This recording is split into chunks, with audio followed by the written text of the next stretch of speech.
Section 1. The Watchers Behind the Watchers. There is an organization in the 41st millennium that knows things no one else is allowed to know. Things so dangerous, so fundamentally corrosive to the fabric of the human mind and the stability of human society, that the mere act of learning them is considered by those who already know to be sufficient grounds for execution. Not because the people who stumble onto these truths are wicked, not because they have done anything wrong, but because the knowledge itself is the problem, and there is only one certain way to prevent knowledge from spreading once it has entered a mind. This organization does not answer to generals.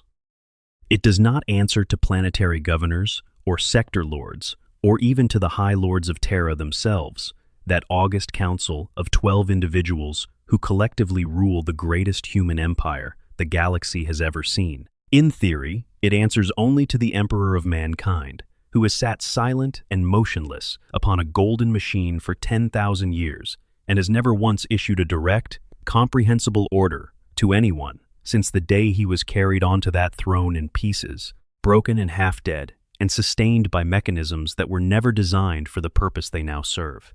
That organization is the Holy Orders of the Emperor's Inquisition, and what it knows would shatter everything. Take a moment and try to picture the Imperium as most of its citizens understand it, a vast, sprawling empire encompassing 1 million inhabited worlds, stretching across the galaxy from the light-choked core to the dim and distant reaches, where the stars thin out and the darkness between them grows absolute.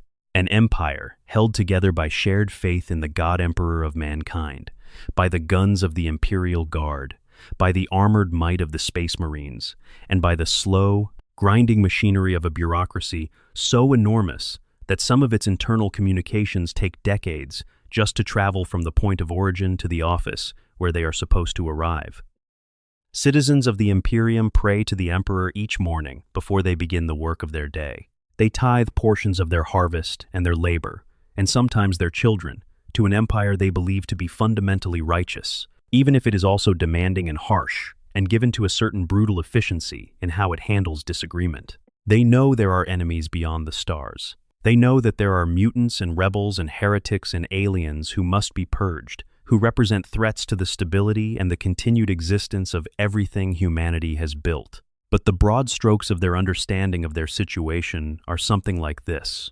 The Imperium fights evil. The Emperor watches over them. Humanity endures. This much is true. Everything else is managed. The Inquisition knows that this picture is incomplete to a degree that is almost impossible to fully articulate. It is not merely that the picture leaves some details out, the way any simplified account of a complex reality necessarily does. It is that the simplification conceals things that, if known, would change the fundamental nature of how a person related to their own existence and their own civilization. Things that would not merely add nuance, but would, in the Inquisition's assessment, cause some people to stop functioning entirely and drive others toward responses that would make everything worse. The Inquisition knows what the complete picture looks like. It has been maintaining the simplified version for 10,000 years. The organization was born in one of the most desperate and chaotic hours in human history.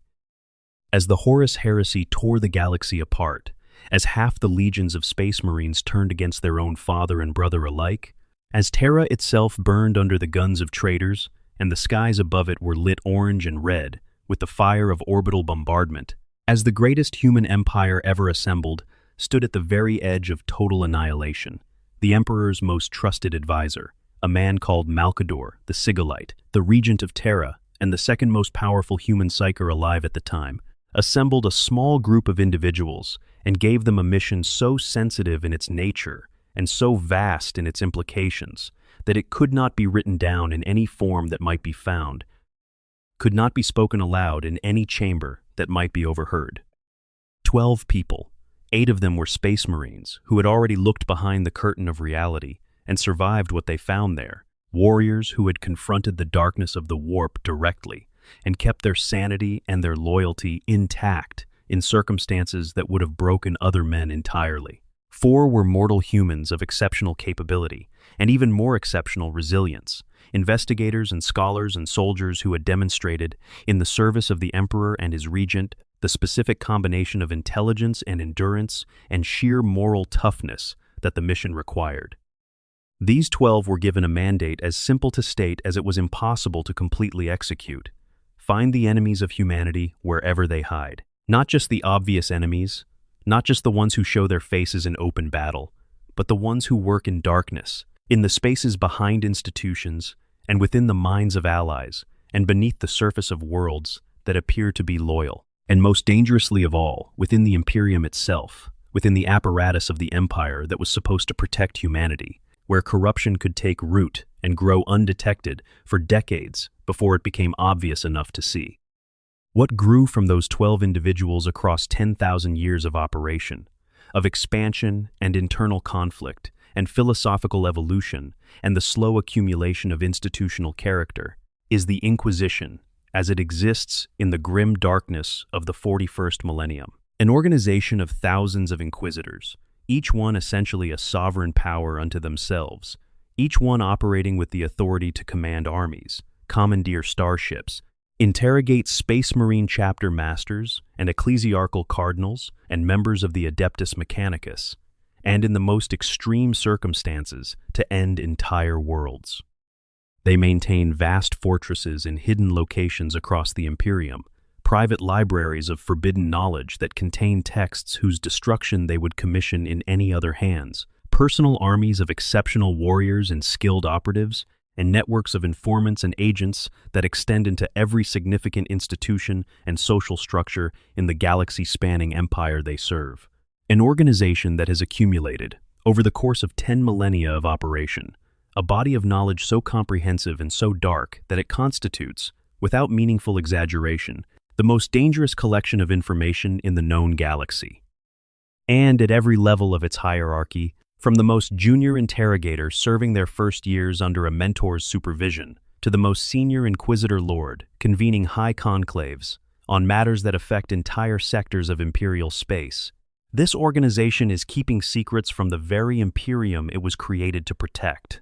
The interesting thing, and the thing that makes the Inquisition one of the most philosophically compelling institutions in the entire sprawling universe of Warhammer 40,000, is that this is not simple villainy. The Inquisition is not, at its core, a shadowy cabal of power-hungry individuals scheming to control humanity for their own benefit, though it contains individuals who approach that description. The secrets the Inquisition keeps are, in the overwhelming majority of cases, secrets it keeps because it has reached a considered, carefully reasoned, often genuinely anguished conclusion that the truth would cause more harm than the concealment.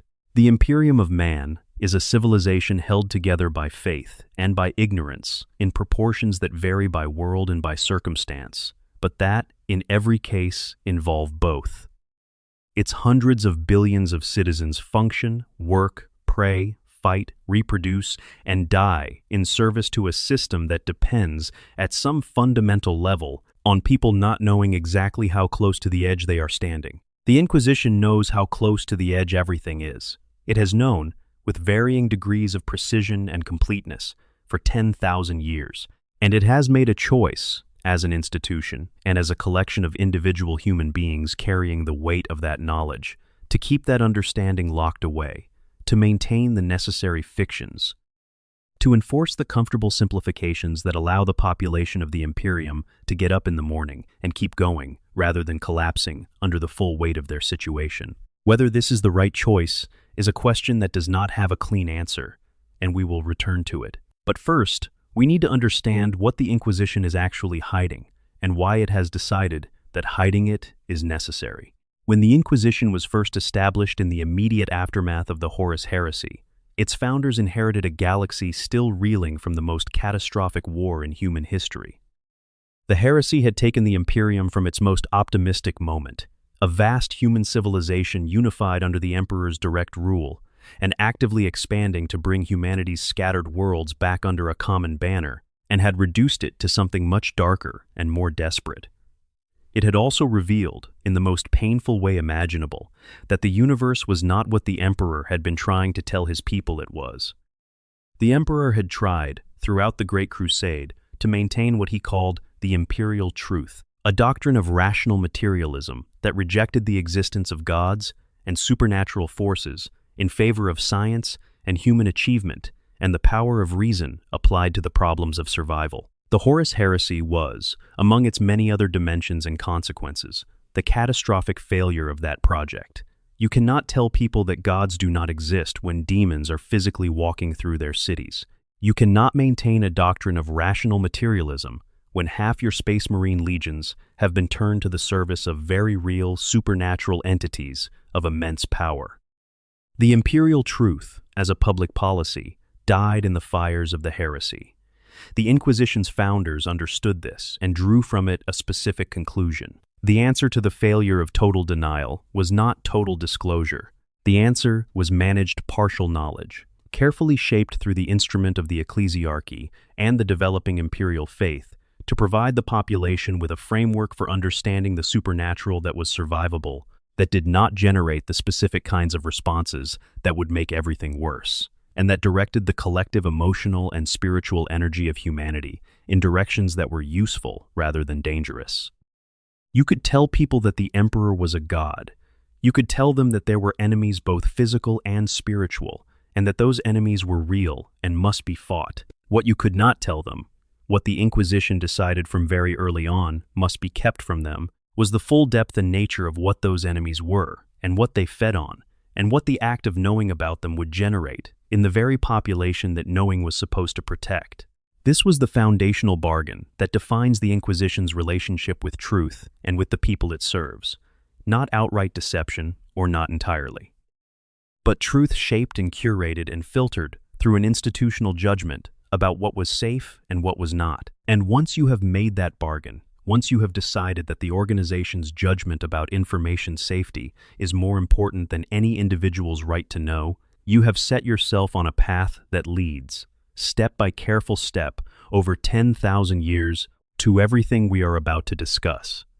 What follows is a thorough exploration of what the Inquisition is actually hiding from the rest of the Imperium in Warhammer 40,000. We are going to move through it section by section, giving each secret the depth of attention it deserves, the truth about chaos and daemons, and why the Inquisition works so hard to keep that truth contained.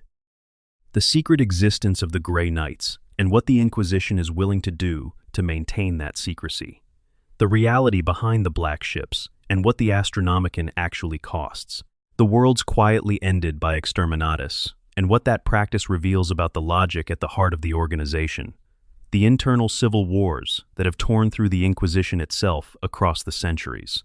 The radical factions who have taken the Inquisition's mandate to do whatever is necessary and used it to justify things that would give most of the Imperium nightmares. The quiet and desperately urgent crisis at the heart of the Golden Throne, and the secret plans that certain Inquisitors have been developing in the dark for what comes after.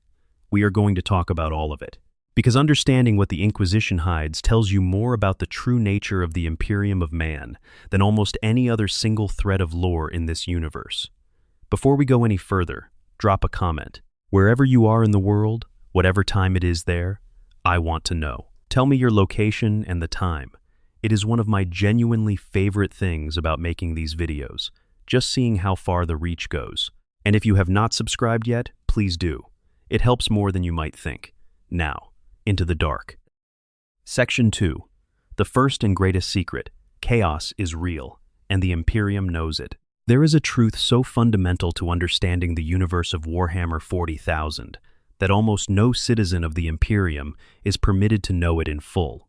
Not the farmers on agri-worlds who have spent their entire lives tending crops under the light of unfamiliar suns, whose understanding of the galaxy extends only as far as the edge of the fields they work and the walls of the hab blocks they sleep in. Not the Hive City workers breathing recycled air in the bowels of kilometer-tall structures of metal and ceramite, living and dying in darkness so complete that multiple generations of their families might pass without any of them ever seeing actual sky, actual unfiltered sunlight, actual open horizon. Not most of the soldiers who carry lasguns and march under the aquila of the Imperium, who fight and die in wars they understand only in the most personal and immediate sense, who know that the enemy is real and must be killed, but who have only the vaguest sense of why.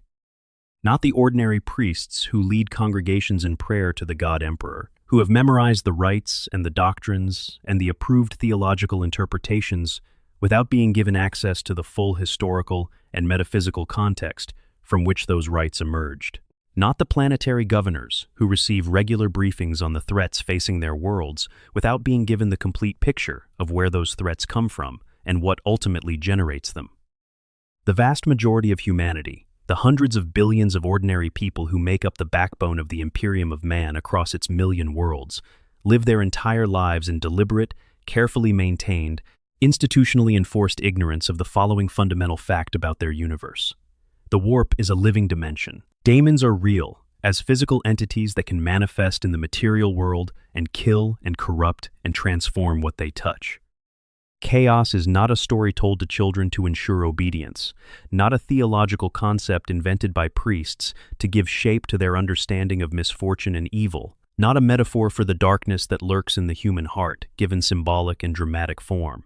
It is a dimension of pure psychic energy that exists pressed against the material universe at every point, constantly probing its boundaries for weaknesses, populated by entities of malice and hunger and inscrutable purpose that exist outside the constraints of physical law and that grow stronger with every unit of psychic energy they absorb. The Chaos Gods, the four great powers that dominate the warp, are not myths or theological constructs. They are genuine entities of incomprehensible antiquity and power, who consume psychic energy as their fundamental source of existence, and who have already, in recorded history, consumed one entire alien civilization. The ancient Aeldari, at the height of their power, one of the most advanced and far-reaching civilizations the galaxy had ever produced, fell into dissolution and horror because of what their collective psychic output created in the warp over millennia of accumulation.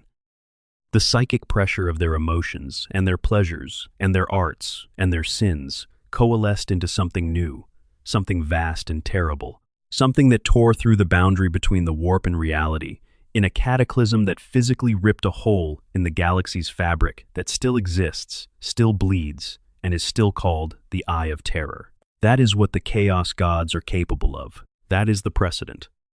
And humanity is producing psychic output at a rate that has been growing steadily for thousands of years, because humanity is in the early stages of a species-wide psychic awakening that is generating more psychers in every generation than the generation before it, which means more psychic energy, which means more food for entities whose appetite has no upper limit. More than this, and this is the detail that makes the situation truly terrible in its scope, the Chaos Gods feed on ordinary human emotional experience, not just on the psychic gifts of the unusual few, on the fear that billions of ordinary people feel every single day in a universe that is genuinely and actively hostile to their survival, on the rage of soldiers in close combat, on the grief of parents who lose children to disease or war, or the black ships, on the despair of communities facing insurmountable odds, on the cruelty of the powerful toward those beneath them, on the ecstasy of experience, whether innocent or dark. Every single emotional moment of every single human life, across the hundreds of billions of humans alive at any given moment, flows into the warp and feeds things that have no human name, whose existence is incomprehensible in human terms, whose awareness of humanity is, from their perspective, something analogous to the awareness a predator has of a particularly abundant food source. It has chosen not to consume all at once, because a steady supply is more sustainable than a single feast. The population of the Imperium does not know this. The Inquisition ensures that they do not know this, through mechanisms that range from institutional silence to telepathic mind-wiping to outright execution of anyone who discovers the truth and shows signs of being unable or unwilling to keep it to themselves.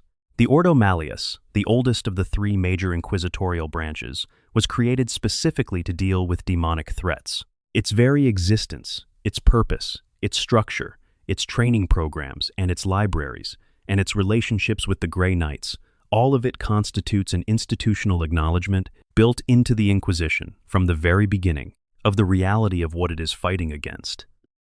The Ordo Malleus does not investigate rumors or theological abstractions. It investigates demonic incursions, real events in which entities from the warp cross the boundary between dimensions and manifest in material space. It has been doing this for 10,000 years.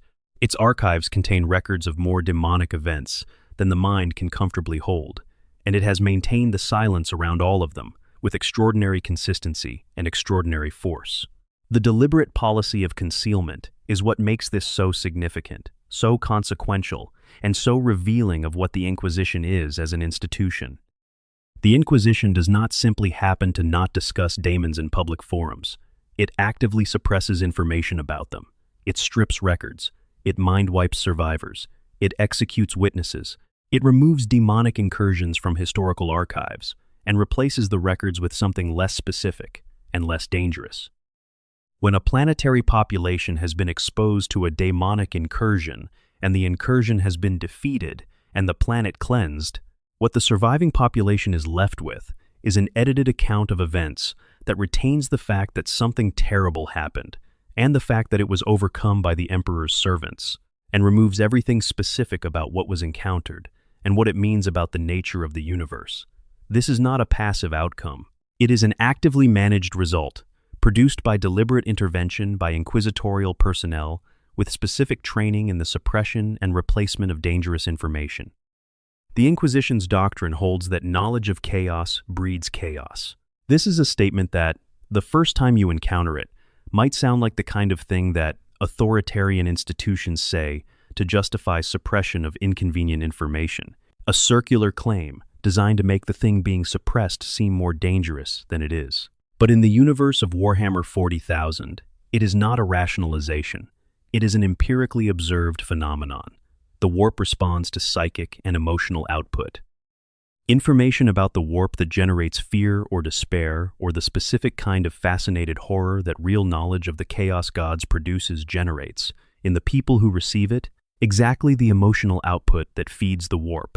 Cults form around this knowledge, not because people are inherently wicked, but because understanding that the dark is real and that it feeds on suffering makes some people reach for it, either in search of power or in search of some form of agency, in a universe that has revealed itself to be actively hostile to human life. The act of knowing about chaos, in the specific and complete way that Inquisitors know about it, is itself a risk factor for the corruption that chaos perpetuates.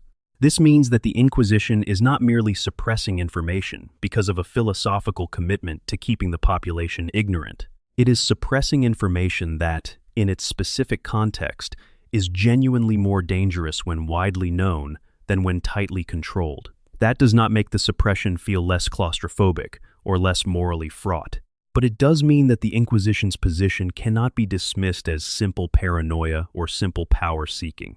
There is a real mechanism behind the policy. The question is whether that mechanism justifies the full scope of what the policy requires.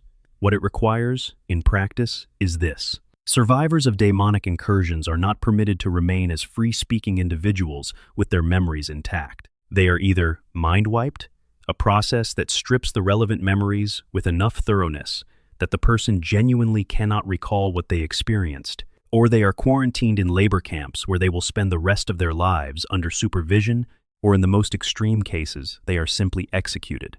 The official records of what happened to their world are altered. The specific accounts are replaced with something more general, something that fits within the approved framework of understanding about the nature of the Imperium's enemies. The planetary population is left with something that functions, psychologically, as a closed wound rather than an open one, painful but manageable. The scale of this across 10,000 years is extraordinary. The galaxy of the 41st millennium has witnessed demonic catastrophes beyond counting since the Inquisition was founded. Major warp rifts, demonic incursions affecting entire sectors, individual events that change the course of history on specific worlds. All of it, the full account of all of it, is accessible only in the most restricted sections of the most restricted inquisitorial archives. The public record is a sanitized, edited version that carries the shape of the events without their specific content. The Inquisition has been producing and maintaining this sanitized version for 10,000 years, and it has become so natural a part of the organization's operation that most Inquisitors who participate in it do not experience it as censorship. They experience it as hygiene. Whether they are right is the question. The Inquisition says yes, and offers 10,000 years of the Imperium's continued existence as evidence. Its critics, who are mostly internal to the Inquisition because external critics do not tend to survive long enough to develop sustained positions, say that the concealment has costs that the Inquisition does not fully account for, that it produces a population unable to protect itself from threats it does not know exist, that it requires ongoing acts of violence against innocent people to maintain, that it has, over time, generated an Inquisition that has become so accustomed to making these decisions on behalf of others that it has lost its ability to see them as decisions requiring justification. Both arguments have weight. The universe of Warhammer 40,000 refuses to resolve them. It simply presents the situation and asks you to sit in the discomfort of it. Section 3. The Grey Knights. The Secret, the Inquisition kills to keep. There is a chapter of Space Marines that most of the Imperium does not know exists. A chapter created in the specific, explicit, carefully planned purpose of fighting the demonic threats that most of the Imperium is not permitted to know are real. A chapter whose secrecy is maintained with such thoroughness and enforced with such willingness to use permanent and violent means when necessary, that knowing about them at all places you in a very specific and very dangerous category of knowledge that the Inquisition manages with lethal force. This chapter is called the Grey Knights. They are the 666th chapter of the Adeptus Astartes, and they are the most classified military asset in the entire Imperium of Man. The Grey Knights serve as the chamber militant of the Ordo Malleus, which means they are the dedicated fighting arm of the Inquisition's daemon hunting branch. They are based on Titan, one of the moons of Saturn in the Sol system itself, which is to say they are based practically within sight of Terra, the most closely watched and heavily defended world in the entire galaxy, and they have maintained their complete secrecy in that location for 10,000 years. This is not an accident. It is the product of deliberate design, extraordinary operational security, and the willingness to kill anyone who discovers the wrong thing at the wrong time. Their founding story is one of the extraordinary episodes of the late Horus Heresy period. As the war entered its final phase, and the battle for Terra itself became the climactic point of the entire conflict, a group of Space Marine aspirants and their training cadre were loaded onto a vessel and deliberately transported into the warp, hidden inside the Imperium itself, protected by psychic wards of sufficient power to keep the warp from consuming them while they were immersed in it. Titan vanished from real space entirely, disappearing into the warp at the moment when Terra's defenders most needed every available warrior, which tells you something about how seriously those founding this chapter took the question of its secrecy even at the price of its immediate military utility. When Titan returned, after the heresy had ended and the Imperium had begun its long, difficult process of reconstruction, it brought with it not raw recruits who would need years to develop into effective warriors, but a fully trained and fully capable chapter. 1,000 warriors prepared from their very first step as active Space Marines to fight the specific kind of war they had been designed for. The second founding, the reorganization of the Space Marine legions into smaller, independent chapters, that was one of the major structural decisions of the post-heresy period, included the Grey Knights on its official list of newly created chapters. They were designated Chapter 666, despite the fact that there were not remotely 666 chapters in existence at the time. This numerical designation is not an error or an administrative quirk. It is deliberate misdirection, a way of placing the Grey Knights within a list too long for casual examination, of giving them a formal existence within the bureaucratic record, while obscuring the specific nature of what they were and why they had been created. The people administering the second founding knew exactly what Chapter 666 was. They also knew that the fewer specific questions were asked about any particular numbered entry on a long list, the better.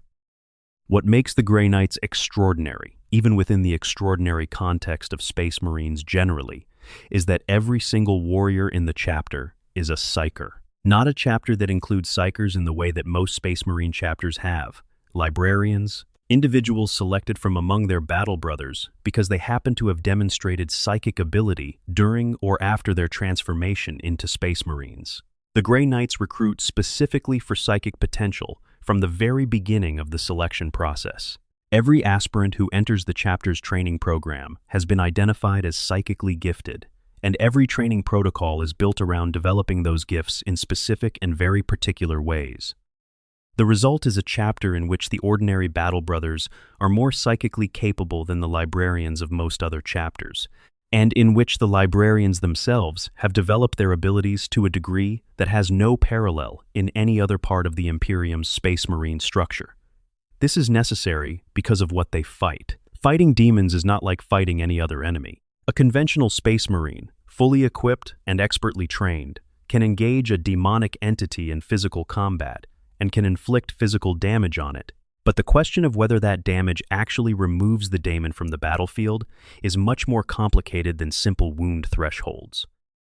Daemons exist in the material world because they have a connection between their psychic self and the material dimension, a kind of anchor that allows them to maintain a physical form. Destroying the physical form without severing that connection means the daemon simply reconstitutes, drawing on the warp energies that sustain it, and manifests again. To actually remove a daemon from the battlefield, to banish it back into the warp where it cannot immediately return, you need to sever that connection. That requires psychic capability, specifically the kind of psychic capability that the Grey Knights have developed over 10,000 years of exclusive focus on this one type of opponent.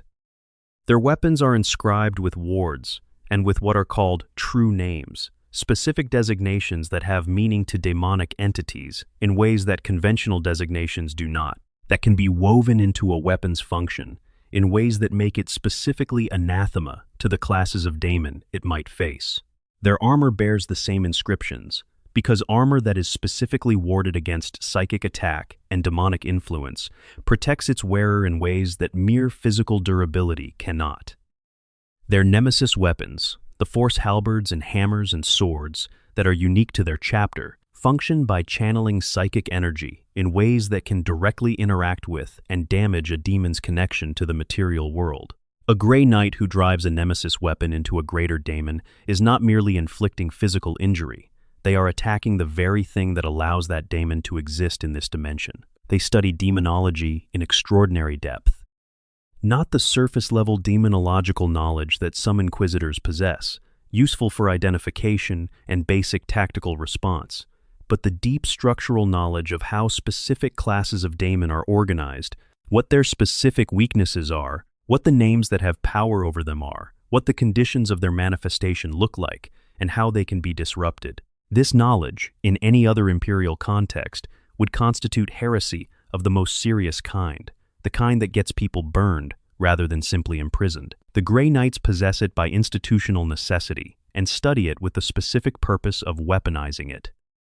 And for all of this, for the extraordinary capabilities and the genuine importance to the Imperium's ability to deal with demonic threats, they kill to stay secret. The policy on witnesses is not, when you read it carefully, a surprise given everything else about the Inquisition's approach to information about chaos. But the specific starkness of it, stated plainly, is still something that stops you for a moment. If you are a member of the Imperial Guard and you find yourself fighting alongside the Grey Knights in a battle against a demonic incursion, and you survive that battle, the Inquisition's institutional response to your survival is to consider you a problem to be managed, not a hero to be celebrated, not a soldier whose service has been rewarded by the extraordinary experience of fighting alongside the Imperium's most secretive warriors. A problem, because you know something you should not know. Because you have seen something that the Inquisition's doctrine holds is too dangerous for you to carry around freely in your intact and functioning memory.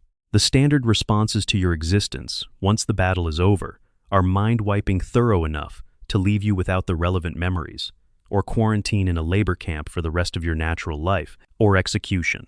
The execution option is not the last resort.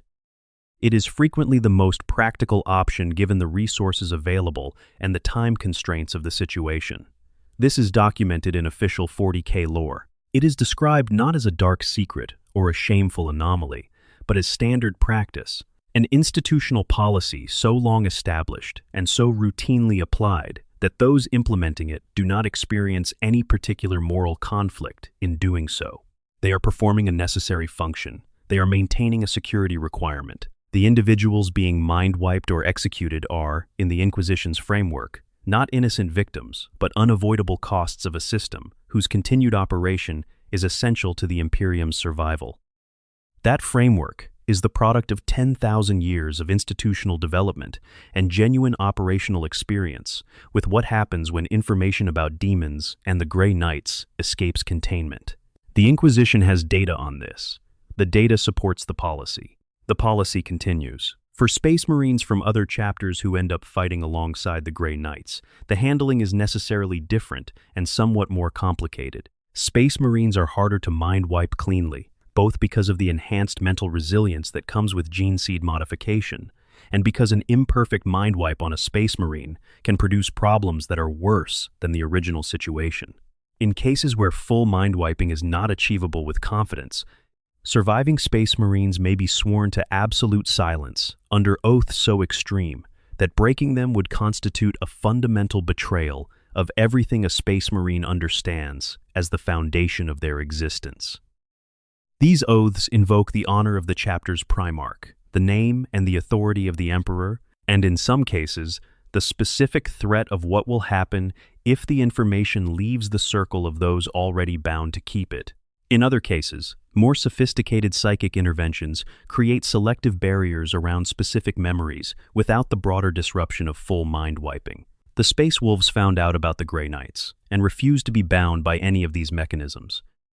Logan Grimnar and his chapter have maintained their knowledge of the Grey Knight's existence against the Inquisition's wishes since the aftermath of the First War for Armageddon, which we will discuss in detail shortly. And the Grey Knights have been unable or unwilling to force the issue to the point of full military confrontation with one of the most formidable Space Marine chapters in the Imperium. This is one of the situations where the Inquisition's power, while nominally unlimited, has practical limits that the Inquisition has had to learn to live with. The Space Wolves are one of the things the Inquisition manages rather than controls. What does the existence of the Grey Knights tell us about the Inquisition's priorities and its willingness to act on those priorities? It tells us that the organization considers certain secrets worth killing for, specifically and literally worth killing the innocent allies who become witnesses to those secrets. It tells us that the judgment call being made here, that maintaining the Grey Knight's secrecy is more important than the lives of the people who accidentally discover it, is one the Inquisition has made consistently across 10,000 years without meaningfully revisiting.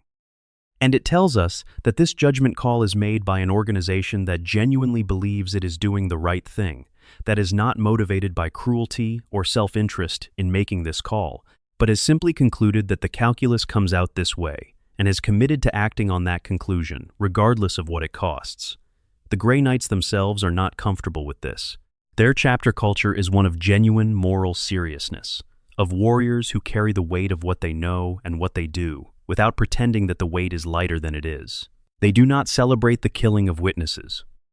They endure it, the way they endure every difficult thing that the nature of their mission requires, with the specific solemnity of people who have understood that they exist in the space between necessary and terrible, and have committed to living there without the comfort of certainty that the necessity actually justifies the terrible. Whether it does is the question you are left holding when you understand what the Grey Knights are, and what the Inquisition does to keep them secret. No one in the 40K universe will give you the answer. The universe just shows you the situation and lets the weight of it rest on you. Section 4.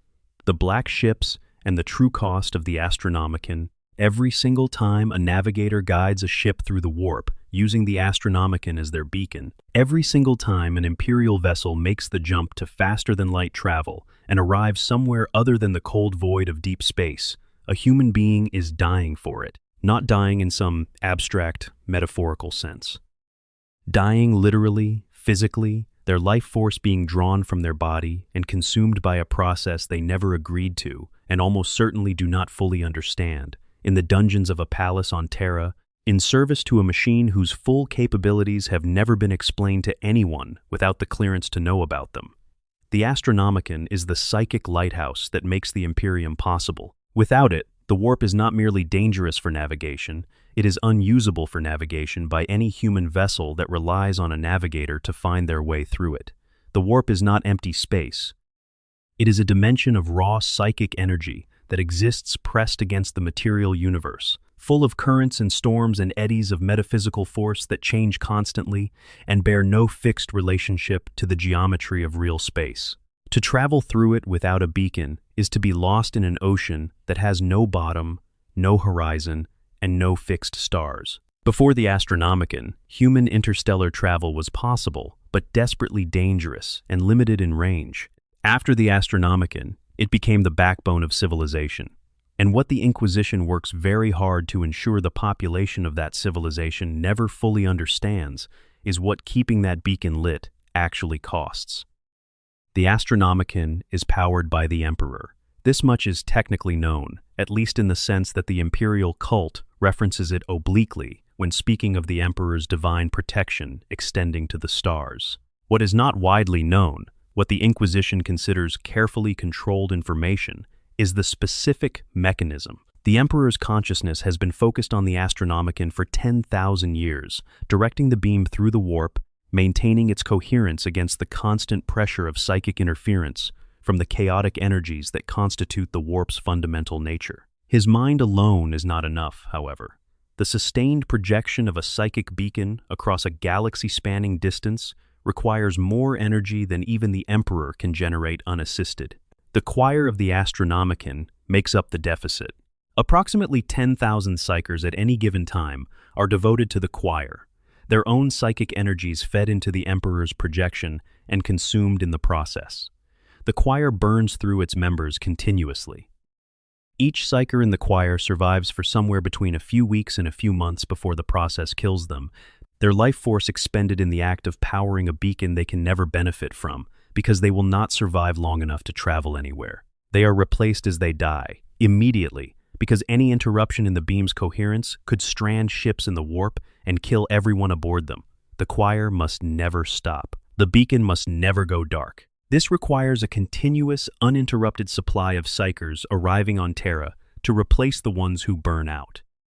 And this is where the black ships come in, operating as perhaps the most morally consequential logistical system in the history of human civilization, moving through the Imperium on routes that have been calculated and optimized over thousands of years to ensure that the supply never falls short. The black ships themselves are extraordinary vessels, vast and dark, and covered in psychic warding that prevents the prisoners they carry from using their abilities to destructive effect. They are technically operated by the Adeptus Astra Telepathica, the organization responsible for the management of Imperial psychers, but the Inquisition has deep involvement with their operation. Every Inquisitor has the right to board a black ship. The Inquisition monitors the tithes being collected from each world to ensure no shortfall, and it is inquisitorial agents who are frequently responsible for managing the most dangerous or significant psychers being transported. The ships visit every inhabited Imperial world on a cycle of roughly 100 years, though the timing varies based on the world's population and its history of psyker production. When they arrive, the planetary governor has typically already assembled the tithe, the collection of unsanctioned psychers that has been gathered from their world's population since the last visit. Those psychers have, in most cases, been identified in the most brutal and traumatic way possible. Psychic ability in children tends to manifest not as a useful superpower, but as something deeply frightening. Strange lights and sounds, and involuntary telekinesis, and worse, symptoms that the people around them in most Imperial communities are conditioned to regard with horror and report immediately to the appropriate authorities.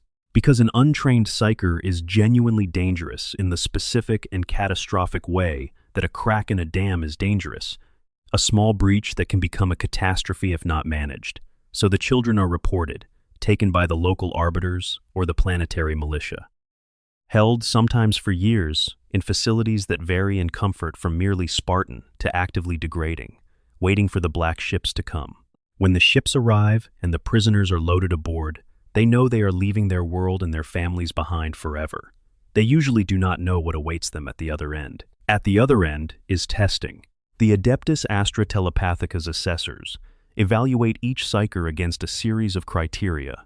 The primary question is whether this individual has sufficient strength of will and natural psychic resilience to be trained as a functioning sanctioned psyker without becoming an immediate catastrophic risk of demonic possession.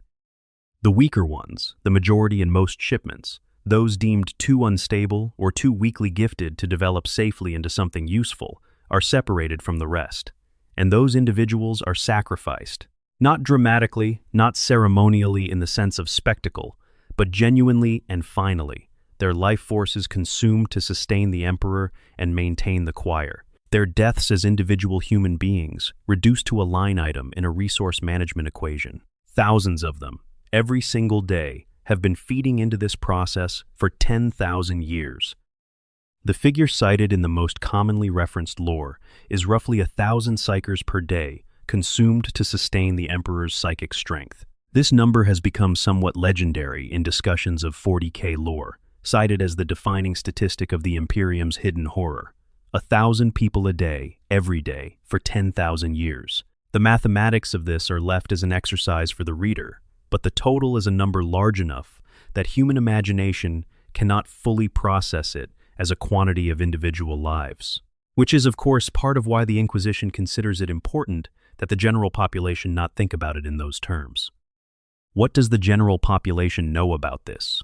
They know the black ships exist. The ships are not secret in the operational sense, because they cannot be. They are physically present in the skies above worlds when they arrive to collect their tithes, and the collection of unsanctioned psychers is a public enough process that it cannot be hidden from the communities it affects. What is controlled, carefully and consistently, is the understanding of what the ships are for and what happens at the end of the journey.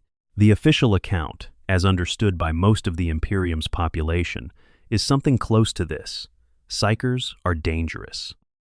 The black ships take them to Terra so that the dangerous ones can be controlled, and the useful ones trained in service of the Emperor. The Emperor requires psychers to maintain his work. The sacrifice involved is framed as honorable, as an offering, as something that the individuals involved have the opportunity to understand as a dignified contribution rather than an industrial consumption. This framing is maintained deliberately. The Inquisition has made the judgment that a population which understood the literal mechanics of what happens to most of the psychers transported on the black ships would not respond in useful ways. That understanding would generate a specific combination of horror and desperation that would make the tithe harder to collect, would incentivize families to hide their psycher children rather than report them, would potentially generate sympathy and social support networks for psychers that would undermine the collection system. And the collection system cannot be undermined, because if it fails, the choir dies. And if the choir dies, the Astronomicon goes dark. And if the Astronomicon goes dark, the Imperium stops being able to function as a coherent galactic civilization within a relatively short time frame. There is also the question of the people who are transported on the black ships and do survive the sorting process. A fraction of each shipment is assessed as strong enough to train, and those individuals go on to serve in various capacities as sanctioned psychers, astropaths whose soul binding to the Emperor gives them a degree of psychic protection, battle psychers, for the Astra Militarum, and other specialist roles. A smaller fraction still is deemed exceptional enough to be recruited into inquisitorial service directly. But even for the survivors, the journey and the assessment process are not gentle, and the knowledge of what happened to the majority of those who traveled with them is something that sits with every surviving Imperial psycher for the rest of their lives. Those who serve as inquisitorial acolytes have often begun their relationship with the Inquisition as unwilling passengers on a black ship who were singled out by an inquisitor's eye during the assessment process. Their loyalty is typically absolute because they know better than almost anyone what the alternative looks like. The Inquisition does not apologize for the black ship system. It does not, in private, pretend that it is anything other than what it is. Inquisitors who work with the system understand completely what they are part of, and the ones who endure in the role tend to have arrived at the same conclusion. The institution reached 10,000 years ago, that this terrible mechanism is the price of the Imperium's continued existence, and that the alternative to paying it is a darkness that would consume everything. The psychers fed into the choir do not die for nothing. They die to keep the beacon lit, to keep the ships moving through the warp, to keep the million worlds connected to each other and to the central institutions that make them more than just isolated communities of short-lived people on separate rocks in the dark. Their deaths have meaning in the most literal possible sense, in that without them, the whole edifice would collapse within a matter of decades. Whether meaning mitigates horror is not a question the Inquisition asks. It has learned, over 10,000 years, that some questions have no answers that help, and that the best response to them is to keep working. Section 5. Exterminatus. The murders no one speaks of. Somewhere in the galaxy right now, at this specific moment, as you listen to this, there is a world that is dying. Not in the slow sense that entropy claims everything eventually. Not in the dramatic sense of a civilization under attack by enemies that might be beaten back. Dying in the definitive sense, the final and total sense, its entire biosphere being stripped away by weapons of such systematic thoroughness that when the process is complete, nothing of biological significance will remain. The air will be toxic, the water will be dead, the soil will be sterile. Whatever billion-year heritage of life gave that world its character and its ecology will be erased down to the bacterial level, and the rocky body that remains will be exactly as lifeless as the asteroids that drift without purpose in the emptiness between systems. This is Exterminatus, and the Inquisition does not merely have the authority to order it. Over the course of 10,000 years, it has ordered it many times, against worlds that were overwhelmed by demonic incursion, against worlds where genestealer cults had rooted themselves so deeply that conventional military operation against them would give them time to spread their taint to other systems. Against worlds where populations had been exposed to things that the Inquisition's doctrine deemed too dangerous to allow those populations to carry forward into their future interactions with the rest of the Imperium. Against worlds that had simply been at the wrong intersection of geography and catastrophe and could not be saved at acceptable cost. The specific weapons available for Exterminatus are varied, and the choice between them reflects a grim pragmatism about what level of destruction is actually necessary for any given situation. Virus bombs, dropping containers of the life-eater pathogen into a planet's atmosphere, are extraordinarily efficient. The life-eater is a specifically engineered organism whose single function is to rapidly convert organic matter of any kind into an undifferentiated biochemical sludge. It spreads through air and water and contact, jumping from organism to organism with a speed that makes quarantine measures essentially pointless once deployment has occurred. Within a period, measured in hours for smaller concentrations of organic life, and days for worlds with extensive biospheres, it converts all biological material on the planet's surface into that sludge. Then the Inquisition ignites the sludge, because the biochemical gases produced by the conversion are intensely flammable, and the resulting firestorm cleanses what the pathogen has left. The entire surface burns. Whatever sheltered in the deepest underground bunkers survives until the oxygen runs out. Cyclonic torpedoes are less biologically specific and more physically thorough. They bore into a world's crust and detonate in ways that generate geological instability, cracks in the crust, massive seismic events, eruptions of magma from below. The effect on the surface is dramatic enough to be visible from orbit as a light show of destruction, and the result is the destabilization of the entire planet's ecosystem, down to the level of the fundamental geology that supports it. These are used when the Inquisition wants to be certain, when virus bombs or bombardment might leave something behind that could later be a problem. These weapons exist. They are maintained. The Inquisition has access to them and the authority to deploy them. And the use of this authority is, in the vast majority of cases, never publicly acknowledged in any form that the general population of the Imperium can access. When a world is Exterminatus ed, that event is removed from accessible historical records. The world does not appear in subsequent trade logs as a destroyed world.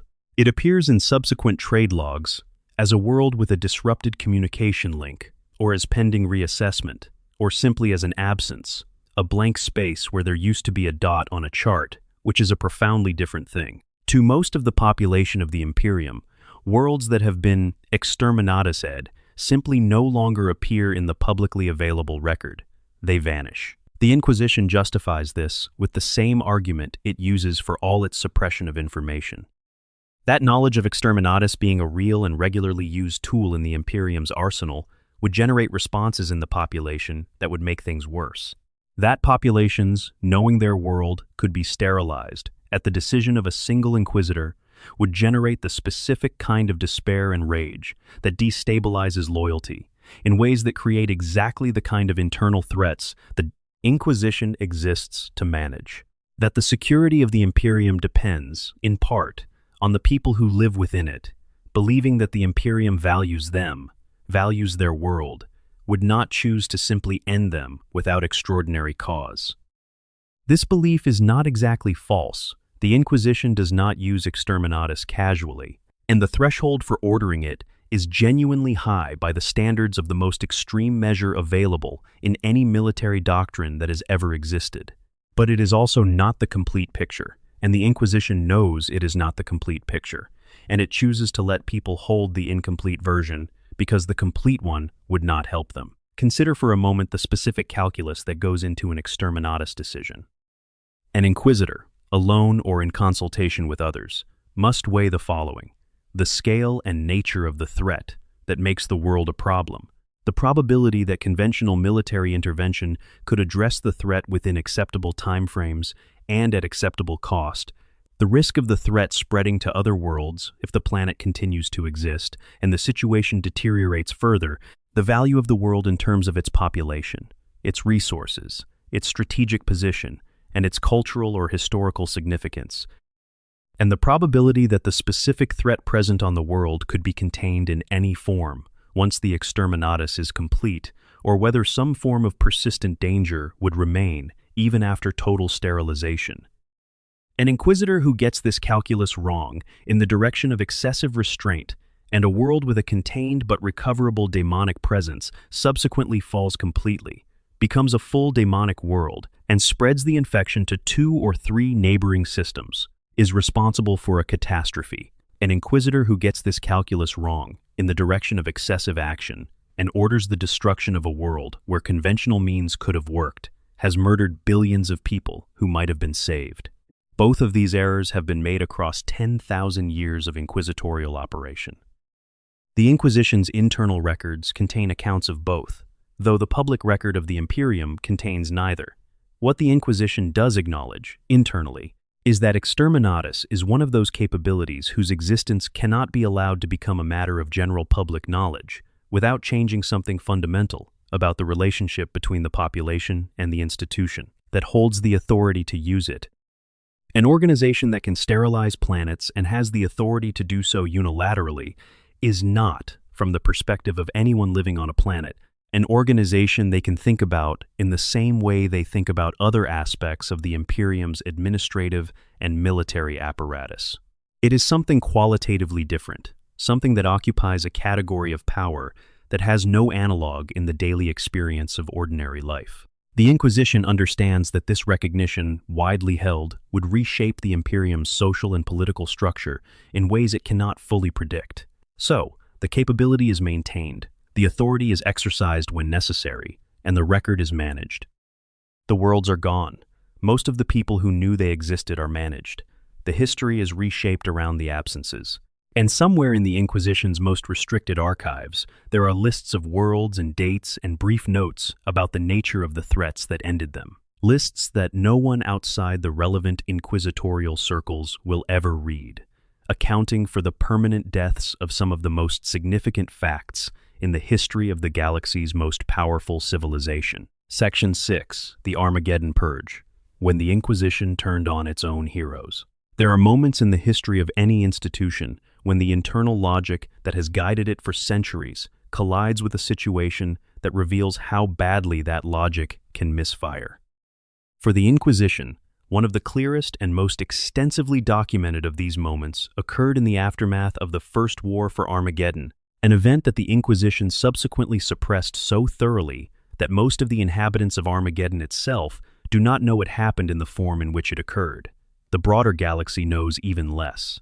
What the Space Wolves know, and have never been persuaded to forget, is enough to have generated one of the most bitter institutional conflicts in the history of the Imperium's military structure. Armageddon in the year 444 of the 41st millennium faced a catastrophe with no precedent in the planet's recorded history. The World Eaters, the Traitor Legion, whose fall from loyalty to the Emperor is one of the most complete and terrible transformations in the history of the Horus Heresy, emerged from the Eye of Terror, alongside a vast demonic host, and at the head of that host was something that had once been a Primarch. Angron, the former lord of the World Eaters' Legion, had been transformed by 10,000 years of service to Khorne, the chaos god of blood and violence and war, into a creature of such raw, destructive power that conventional military force had essentially no realistic prospect of defeating it in any time frame that would prevent the destruction of Armageddon entirely. The Daemon Primarch led his forces across the surface of Armageddon with an immediacy of violence that overwhelmed the planet's defenders in the initial phase of contact. What saved Armageddon was the intervention of the Space Wolves chapter, led by their freshly elected Great Wolf, Logan Grimnar, and the secret deployment of the Grey Knights, whose existence was not known to the surviving population of Armageddon before this war, and was revealed to them in the course of it, because the specific nature of the threat demanded their specific capabilities. A single brotherhood of Grey Knights Terminators, 109 warriors in the most powerful personal armor, available to any military force in the Imperium, teleported directly into the center of Angron's position and engaged him and his personal bodyguard of 12 greater daemons of Khorne simultaneously. More than 90 of those Grey Knights died in the engagement. The survivors completed the banishment, and Angron was driven back into the warp. The forces of chaos, deprived of their leader and their central axis of advance, were subsequently destroyed by the combined Imperial forces. Armageddon was saved.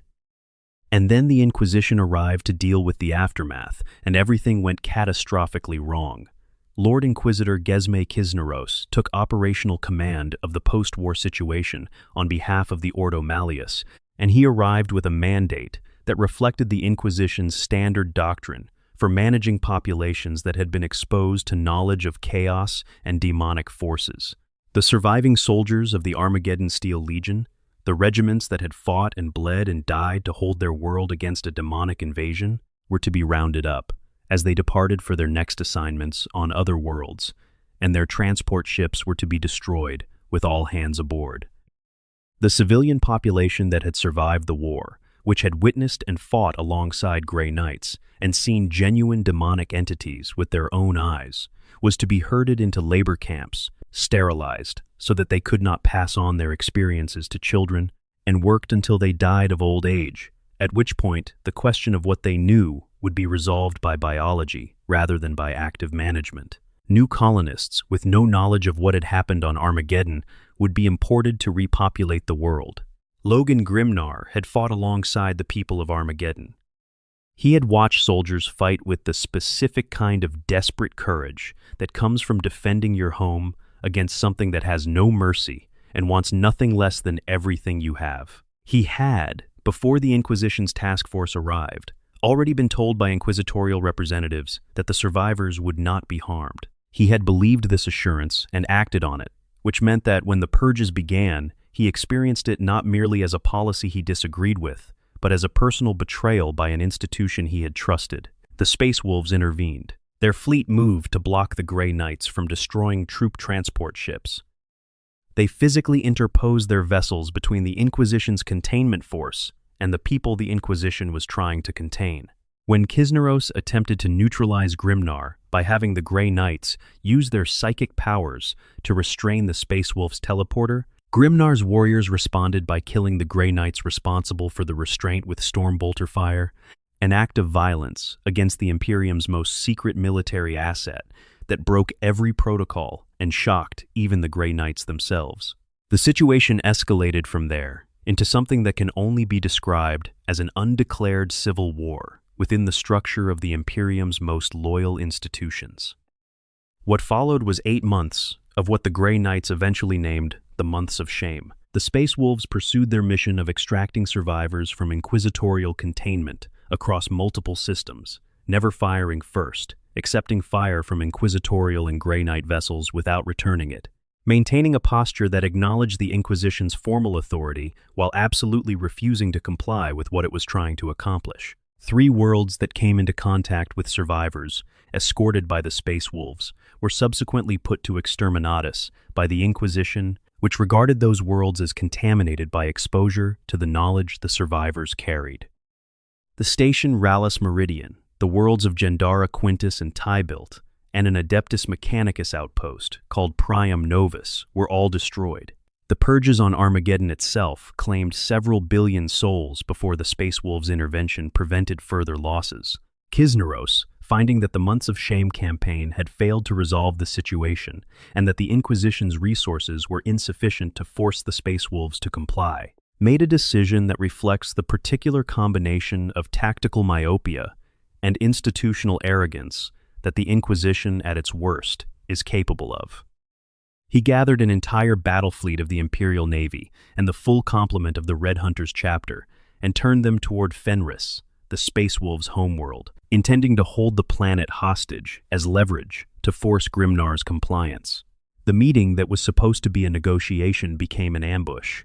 Kisneros fired on the Space Wolves' fleet as it arrived at the negotiation point, crippling Grimnar's flagship and destroying 4 ships. Grimnar responded by teleporting aboard the Inquisition's flagship with 20 Terminators and personally killing Kisneros in close combat. The aftermath of the Months of Shame is one of the most instructive case studies in the limits of inquisitorial authority and in the consequences of the Inquisition's doctrine being applied in ways that exceed what even the Imperium's most loyal institutions will tolerate.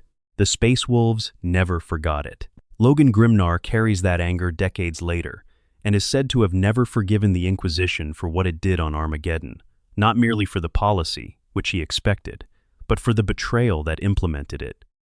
The Grey Knights suffered serious casualties, including the loss of their Grand Master and a brotherhood of irreplaceable warriors, not in battle against daemons or Xenos or heretics, but against fellow servants of the Emperor. And Armageddon itself was purged and repopulated so thoroughly that the inhabitants of the planet in subsequent centuries had no direct knowledge that there had been a first war at all. When the world was later invaded again, it was called the Second War for Armageddon by everyone involved, because as far as the population of the planet knew, it was. The First War had been erased with such completeness that even the people living on the world where it occurred did not know it had happened. The Inquisition had removed it from their collective memory as thoroughly as it removes individual memories from specific witnesses when it applies a mind wipe. This is the Inquisition's doctrine in its most fully realized form. And it is also the Inquisition's doctrine demonstrating, with painful clarity, both how effective it can be and what it costs to implement it when the people who lived through the events it is being applied to refuse to accept the erasure. Section 7. Radical Factions. When Inquisitors use the enemy's own weapons. The Inquisition presents a unified face to the Imperium.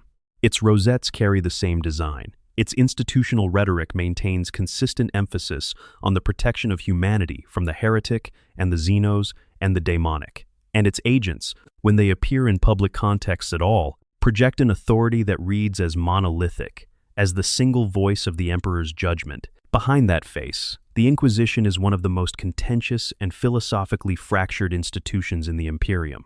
Inquisitors hunt each other. Factions within the organization hold positions that other factions consider heretical in their own right.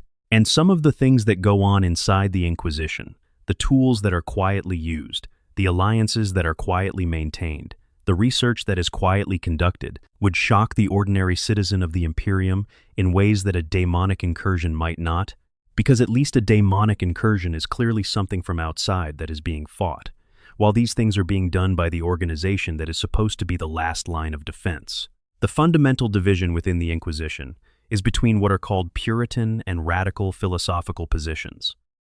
The Puritans hold that the Inquisition's effectiveness depends on its absolute refusal to use the tools of the enemy, that any compromise with chaos, any use of demonic artifacts or warp-tainted weapons or forbidden knowledge, inevitably leads toward corruption, and that the Inquisitor who walks this path will always end up serving the things they set out to fight.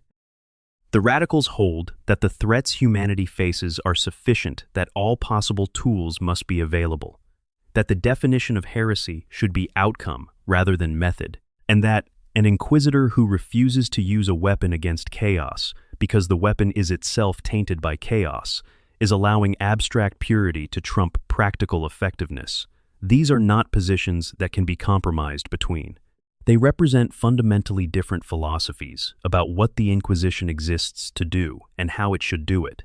Among the radical factions, the Xanthites are perhaps the most significant historically. They take their name from Inquisitor Lord Zaranchek Xanthus, whose writings established the intellectual framework for the position that the warp is not intrinsically evil, but is a force that can be directed and used by sufficiently skilled and disciplined individuals without those individuals being automatically corrupted by the contact.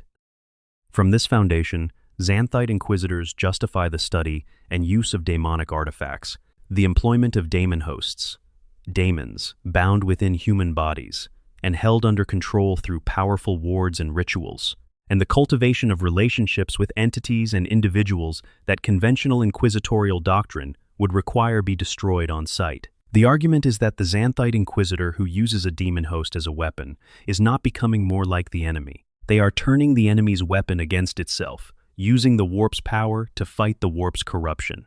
Gregor Eisenhorn is the most famous embodiment of this transition in all of 40K fiction. He begins his career as a puritanical inquisitor of the Amalathian faction, committed to conventional methods and contemptuous of the radical position. He encounters the daemon host Cherubael for the first time as an enemy, as an entity that serves a radical inquisitor named Quixos, whom Eisenhorn eventually hunts down and kills. And yet, across the decades of his career, the accumulation of desperate circumstances, encounters where conventional tools were demonstrably inadequate for the specific threats he faced, slowly shifted his position. By the time he had bound Cherubael to his own service, using the demon as a weapon in situations where no other weapon would have been sufficient, he had crossed the line that the Puritan faction draws as the definitive boundary between acceptable and heretical conduct. The Inquisition, which had twice branded him a rogue, never fully resolved the question of whether Eisenhorn was the most extreme example of what a genuinely loyal radical looks like, or the most sophisticated example of what corruption by gradual compromise produces. The Istvanians represent a position so extreme that even other radicals find them uncomfortable to contemplate. Taking their name from Istvan III, the world where Horus's forces committed the atrocity of virus bombing, the loyal space marines and the traitor legions, who had not yet converted to his cause, the atrocity that most historians of the heresy cite as the moment when the War of Secession became irreversible and total. The Istvanians hold that conflict and crisis are fundamentally necessary to the Imperium's survival, not merely as a regrettable reality that must be managed, but as a positive good, a mechanism by which the Imperium tests and improves itself, and purges the weakness that peace and stability tend to breed. Istvanian inquisitors actively seek conflict, not just by fighting threats that already exist, but by creating conditions in which threats that might remain contained become manifest. They start wars. They foment rebellions. They identify communities that are recovering from crisis and create new crises to prevent the recovery from producing complacency. Their reasoning is that an Imperium at constant war is an Imperium that never gets soft, and an Imperium that never gets soft is one that is better positioned to survive the existential threats it constantly faces. This logic leads to places that are horrifying when examined directly. An Istvanian inquisitor who manufactures a heretic uprising on a world that was peacefully loyal, causing the deaths of thousands or millions of people who had done nothing wrong, is doing so in the service of a theory about how the Imperium as a whole is strengthened by conflict. The individual deaths mean nothing in this framework. They are training weights. They are stress tests. They are the price of the adaptive fitness that the Istvanians believe the Imperium requires.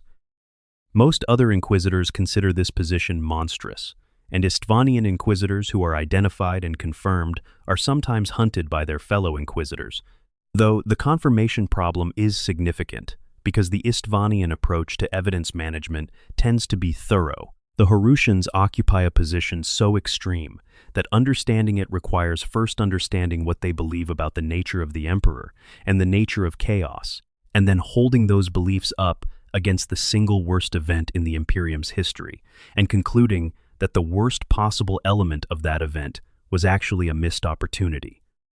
The Horusians, a sub-faction of the Xanthites, look at what happened to Horus during the Horus heresy. the specific transformation of a supremely gifted individual by the combined power of all four chaos gods operating in concert, the production of a being of immense psychic potency who carried within him a synthesis of warp power and human capability that was unprecedented. And they see not a cautionary tale about corruption, but a demonstration that something like what Horus became could, in the right hands and with the right controls, be exactly what the Imperium needs: a single being of godlike power, not corrupted as Horus was corrupted, but guided and disciplined and aimed correctly. A second emperor, created through the application of chaos power, rather than through the slow 10,000-year development of a natural-born psyker of unparalleled gift.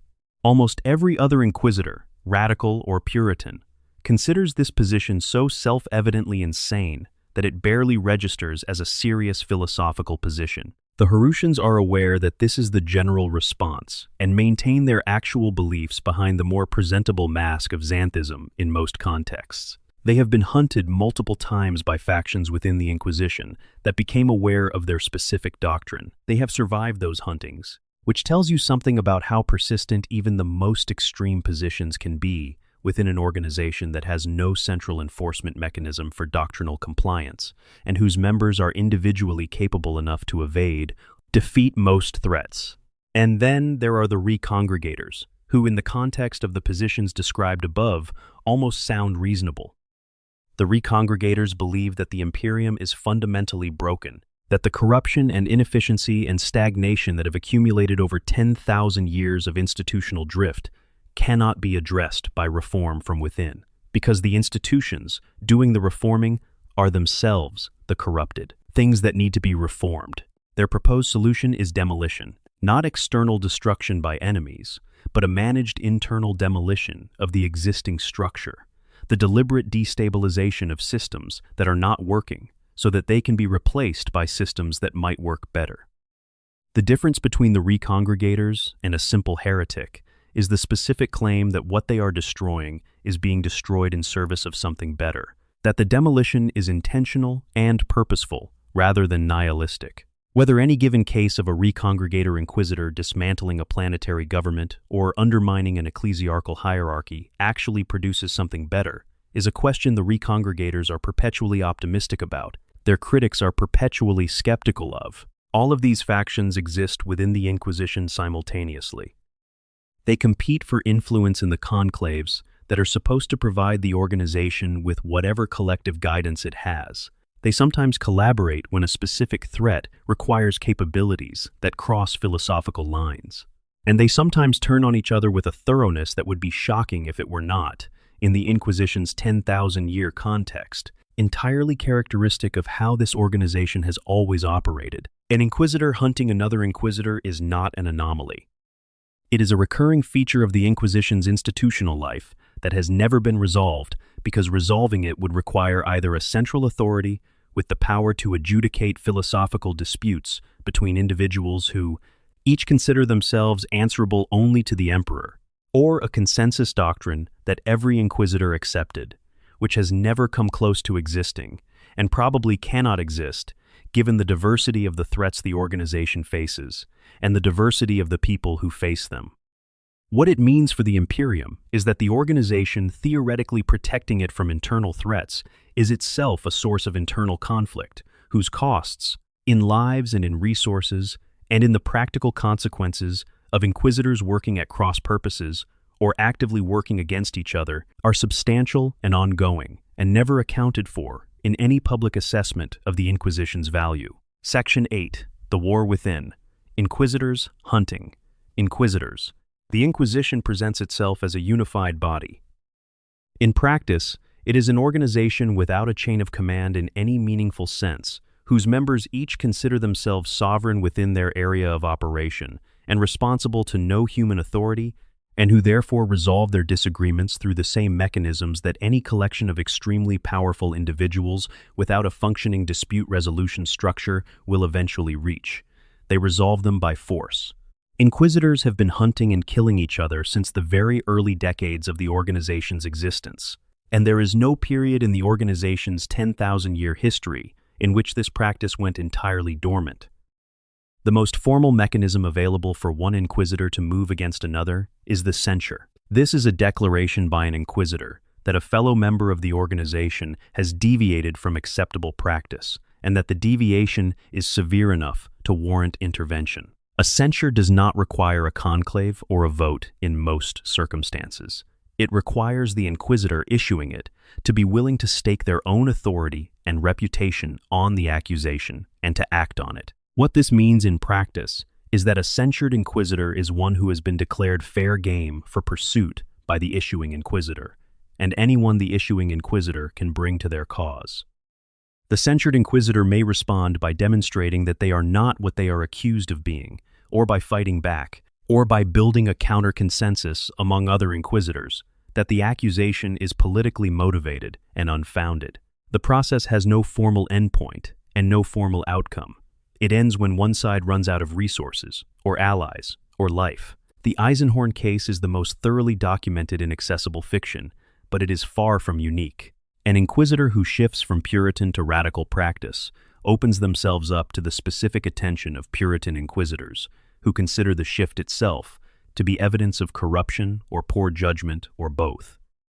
Simultaneously, an inquisitor who investigates or challenges the methods of a well-connected radical may find themselves on the receiving end of the resources that radical can mobilize in their own defense.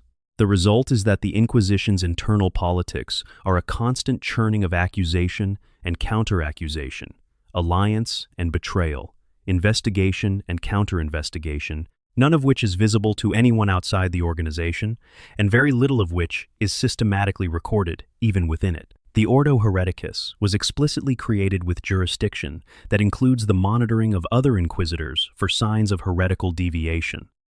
This means that the organization's witch-hunting branch has a formal mandate to hunt other members of the organization. The specific history of the Ordo Hereticus's creation reflects this. It was founded after the Age of Apostasy, a period in the 36th millennium in which a sequence of crises, including the Plague of Unbelief and the atrocities of Goge Vandier's Reign of Blood, demonstrated that the Imperium's own institutions could become vectors of the specific kinds of corruption and deviation that the Inquisition was supposed to prevent. Vandier was the High Lord of the Administratum, who managed to also seize control of the ecclesiarchy simultaneously, concentrating institutional power in a single individual in ways that the checks and balances of the Imperium structure were supposed to prevent, and use that power in ways that produced mass murder and systematic abuse at a scale that constitutes one of the darkest chapters of the post-heresy period. The Ordo Hereticus was founded, in part, as a response to the recognition that an Inquisition, without oversight of its own members, could drift in the same direction. The practical result is that the Ordo Hereticus operates as a check on the Inquisition itself, which means that the institution that is supposed to be the final check on all other institutions now has an internal body designed to check it, which is itself an institution operating without meaningful external oversight. The recursion involved in this structure is dizzying when examined directly, and it is a structure that has been producing the specific kind of internal conflict described above for several hundred years of the organization's operation, since the Ordo Hereticus's founding, at an intensity that varies with the political climate of the Inquisition's internal factions, but has never been zero. What this looks like on the ground, in practice, is something like the following. An inquisitor of the Ordo Malleus, working a case that involves demonic entities, has over the course of the investigation acquired and is actively using a demonic artifact as a tool in the investigation. An inquisitor of the Ordo Hereticus becomes aware of this use. The Hereticus inquisitor issues a censure and begins investigating the Malleus inquisitor. The Malleus inquisitor, aware of the censure, must now simultaneously continue their demonic investigation, manage the relationship with the artifact, and deal with the fact that a colleague with the formal authority to pursue them is doing exactly that. Depending on how the Malleus Inquisitor responds, this situation escalates or de-escalates. If it escalates, it pulls in the allies of both parties, the conclave in the relevant sector, possibly the chamber militant of the relevant ordo. Wars have been fought between inquisitors over exactly this kind of dispute, with actual military assets being committed on both sides. The Inquisition cannot acknowledge these wars publicly because they would raise the most fundamental possible question about whether the organization can be trusted with the authority it holds. The answer to that question, when asked of an organization that is actively at war with itself while claiming to be the definitive guardian of the Imperium's security, is not a comfortable one. So the wars are managed internally, the records of them suppressed or edited to obscure the fact that they were between inquisitors rather than between the Inquisition and some external target. And the Imperium continues to understand the Inquisition as a unified body of extraordinary individuals devoted to the protection of humanity. The Inquisition knows that this understanding is a necessary fiction and maintains it with the same diligence it applies to all its other necessary fictions. What is perhaps most striking about the internal conflicts of the Inquisition is not that they exist, because given the nature of the organization and the diversity of the people in it, internal conflict is essentially inevitable. What is most striking is that the organization continues to function at all despite these conflicts. The Inquisition investigates real threats. It neutralizes real dangers. It performs the actual functions it was created to perform at the same time as it is tearing itself apart internally over questions of philosophy and method and authority. The operational effectiveness and the institutional dysfunction coexist in a way that suggests either extraordinary redundancy in the system or an institutional commitment to mission that persists even through the worst of the internal conflicts, probably both. Section 9. The Golden Throne is failing, and some know. There is a secret being kept at the very highest levels of the Imperium's power structure that is so significant in its implications that describing it as the most important concealed truth in the Inquisition's portfolio almost understates the case. It is, depending on how seriously you take the eschatological implications, the most important concealed truth in the history of human civilization. The Golden Throne is failing. The machine that keeps the Emperor alive, the device that maintains the psychic connection between his semi-conscious mind and the Astronomicon, the instrument through which he seals the warp rift beneath the Imperial Palace that would, if opened, bring immediate and catastrophic demonic incursion to Terra itself, is degrading. Its fundamental systems are breaking down in ways that the tech priests of the Adeptus Mechanicus who maintain it cannot repair, because those fundamental systems were built using technology that predates the Imperium itself, and that the Mechanicus does not have the knowledge to replicate or restore. The machinery of the Golden Throne incorporates elements from the Dark Age of technology, the period before the Age of Strife, when humanity's technological sophistication reached heights it has never recovered since.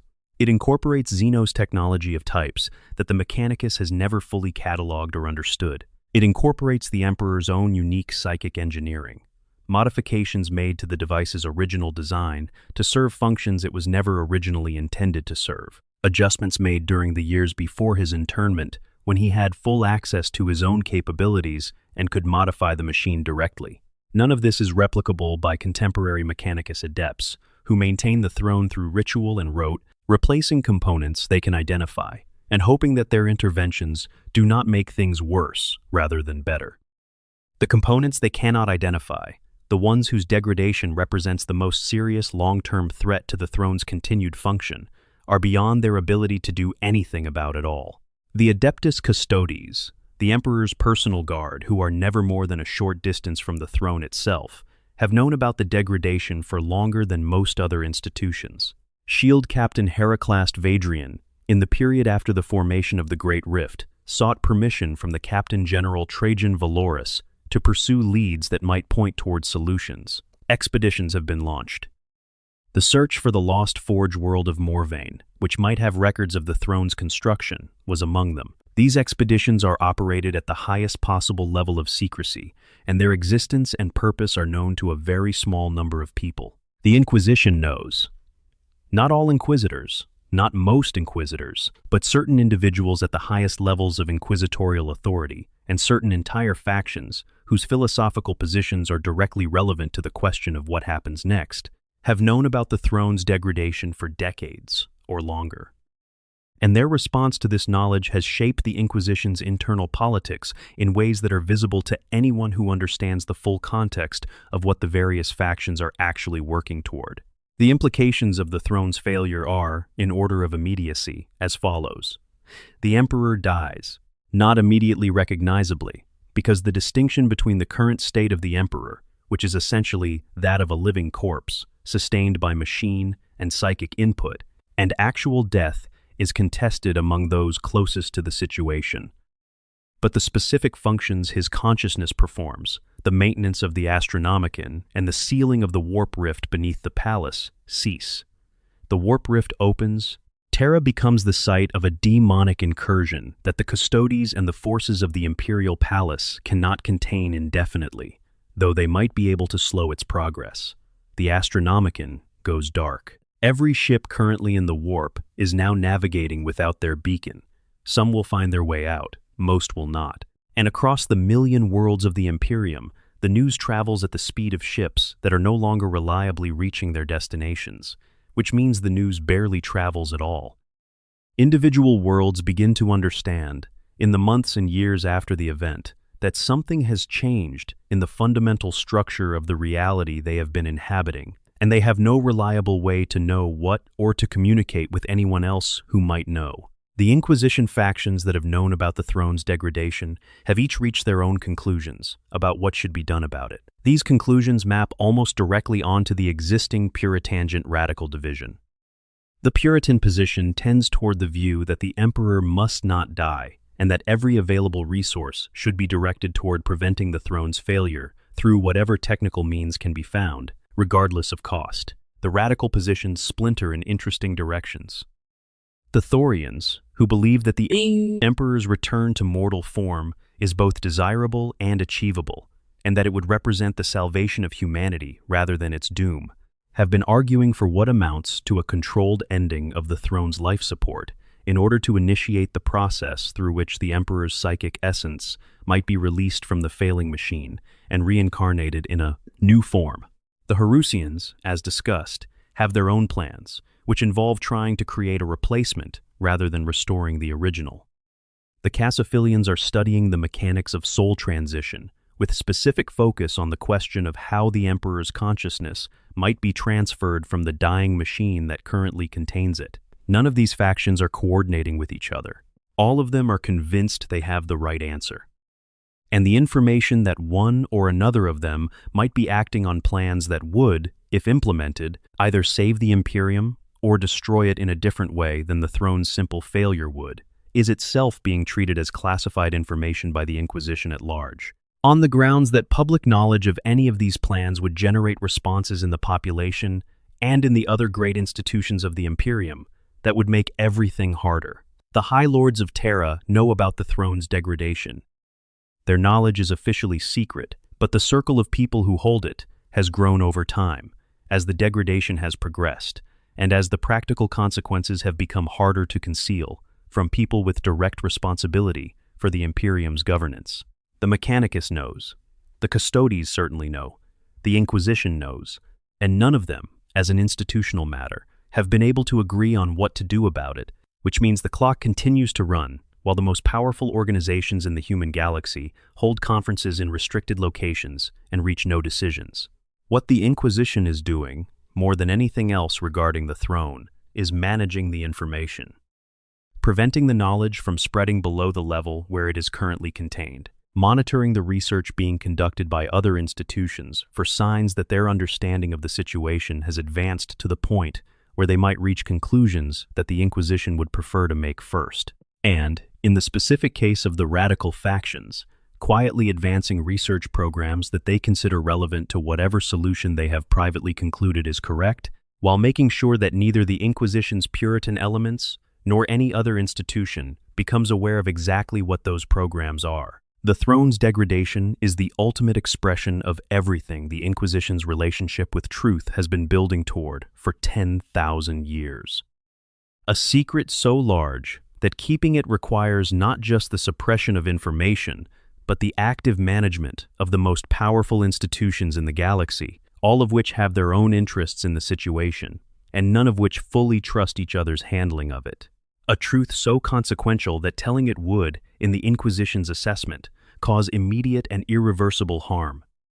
And a problem for which no one has a solution, while the machine at the center of everything keeps breaking down, and the Emperor keeps burning through his 1,000 psychers a day, and the galaxy keeps turning toward whatever ending the 41st millennium has been building toward since the Emperor first climbed into that machine 10,000 years ago. Section 10. The secret plans for what comes after.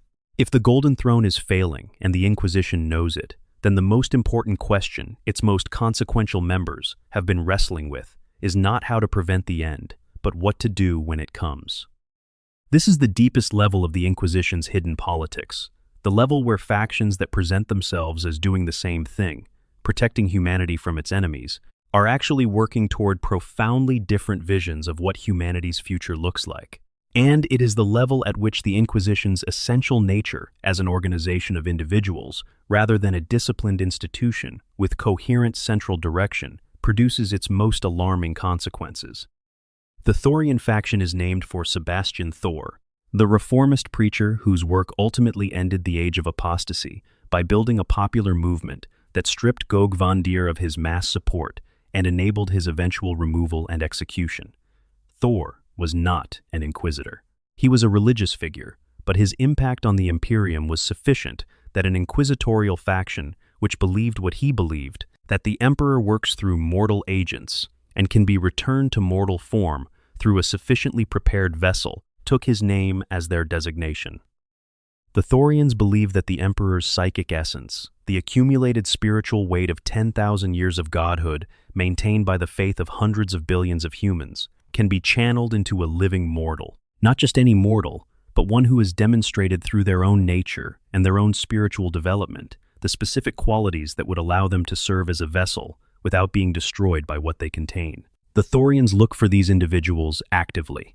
They are interested in living saints, those individuals whose faith has manifested genuine psychic ability of a very specific kind, as potential vessels. They have been conducting this research for centuries. The Casophilians, a subfaction of the Thorians, have approached the same question from a different technical angle. Where the main Thorian body focuses on identifying the right vessel, the Casophilians have been studying the mechanics of soul transition itself. How do souls move between the material world and the warp?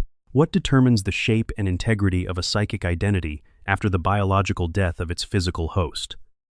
The Casophilians have developed expertise in ritual daemonology, not because they are sympathetic to daemons, but because daemons are the entities with the most direct experience of existing in forms that cross the boundary between the warp and real space.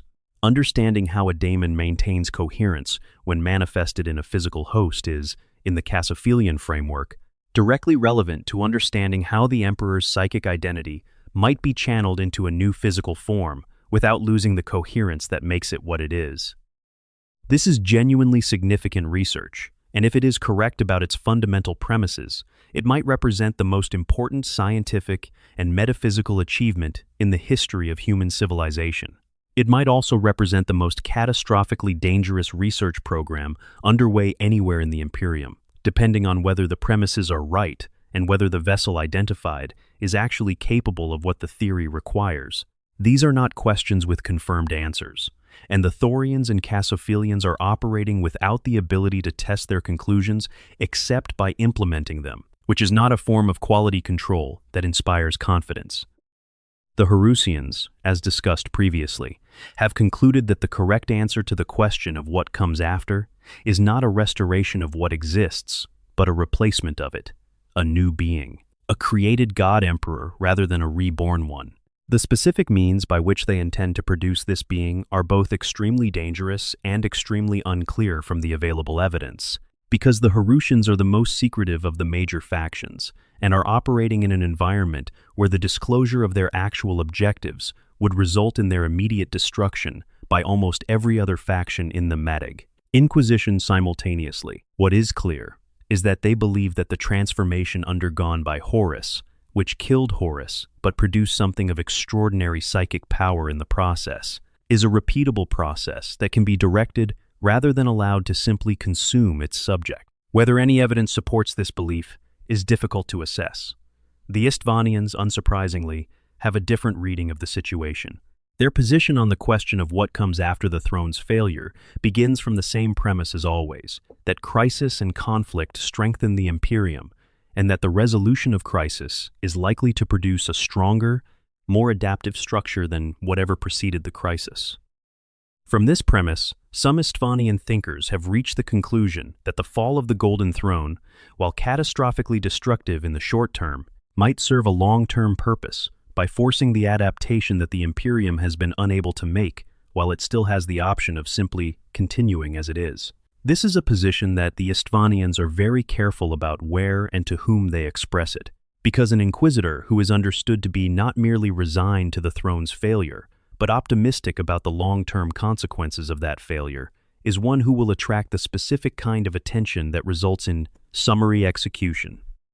All of these factions are doing their research and pursuing their objectives within the structure of the Inquisition, using inquisitorial resources and inquisitorial authority and inquisitorial access to information that is not available to anyone else.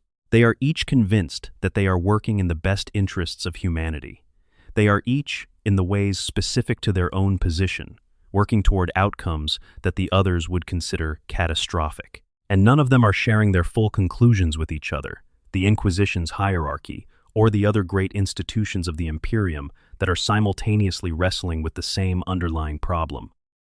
This is the Inquisition at its most revealing, an organization that was created to protect humanity from its enemies, working in secret on plans for what comes after a specific catastrophe that is approaching, with multiple internal factions working toward incompatible outcomes, none of them able to trust each other enough to coordinate their efforts, and none of them able to take the obvious step of bringing their research and their conclusions into a broader institutional conversation, because doing so would require sharing information that each faction considers too sensitive to let anyone else have. In the grim darkness of the 41st millennium, the organization that is supposed to represent the last line of defense is also the clearest illustration of the Imperium's fundamental problem. Not the problem of the enemies outside, but the problem of 10,000 years of enforced secrecy, producing an institution so deeply committed to the management of information that it cannot share the most important information it holds, even with itself. Section 11. The Autonomy Paradox. Who watches the watchman? There is a question that the Inquisition has never answered, because the Inquisition has never found it convenient to try, and because trying to answer it would require the organization to engage with a fundamental tension at its own core. The question is this: if the Inquisition derives its authority from its mandate to act in the Emperor's name against any threat to humanity, and if the Inquisition has no oversight structure above it other than the Emperor, who has been silent for 10,000 years, who decides when the Inquisition itself has become a threat to humanity? This is not a hypothetical question. Inquisitors have done things that the broader institutional structure of the Imperium, if it were aware of those things and able to respond without the severe authority gap that inquisitorial authority represents, would identify as harmful to humanity by any reasonable definition. The months of shame, examined in the light of that question, was an event in which the Inquisition killed billions of people who were loyal subjects of the Emperor, whose only offense was having survived a battle in which they had fought loyally and bravely for the Imperium in order to maintain a secrecy policy. The Space Wolves' response to this was not heresy. It was the response of an institution that had not accepted the Inquisition's premise that the secrecy policy justified those killings, and whose own code of honor and obligation to the people they had fought alongside prevented them from simply accepting the Inquisition's assessment. The Inquisition's answer to the question of who watches them is, structurally, that they watch each other. The Ordo Hereticus has jurisdiction over other inquisitors. Inquisitorial conclaves discuss and sometimes censure members whose conduct is deemed to have crossed lines that the conclave collectively recognizes. The High Lords of Terra have some nominal oversight capability. These mechanisms exist and are not entirely symbolic. Internal inquisitorial politics produce real consequences for individual inquisitors whose conduct generates sufficient opposition from their colleagues. But the mechanisms have fundamental limitations. The Ordo Hereticus monitors for heresy, for deviation from the Emperor's will as understood through the lens of the Inquisition's own doctrine. It is not structurally positioned to evaluate the broader question of whether specific policies, applied correctly in the Inquisition's own terms, are producing harm that exceeds their benefit. The conclaves are made up of inquisitors who broadly share the assumptions of their institutional culture, and those assumptions include the assumption that the secrecy policies are correct and that the use of extreme measures is justified in the circumstances where those measures are used. An external perspective on whether those assumptions are correct is not something the conclaves are designed to accommodate. The High Lords of Terra represent the most credible potential oversight structure, but their relationship with the Inquisition is complicated by the fact that the Inquisition itself monitors the High Lords for signs of heresy or corruption. An institution that has the authority to investigate and potentially prosecute the body that is supposed to oversee it has, in practical terms, inverted the oversight relationship. The High Lords are aware of this and govern themselves accordingly, which means with a consciousness of inquisitorial attention that constrains how openly they can challenge inquisitorial policy, even when they have substantive grounds for doing so. The Adeptus Custodes are perhaps the entity that comes closest to a genuine oversight function over the Inquisition, in the specific sense that their mandate is the protection of the Emperor, and that anything threatening the Emperor's interests might in principle be within their purview to challenge.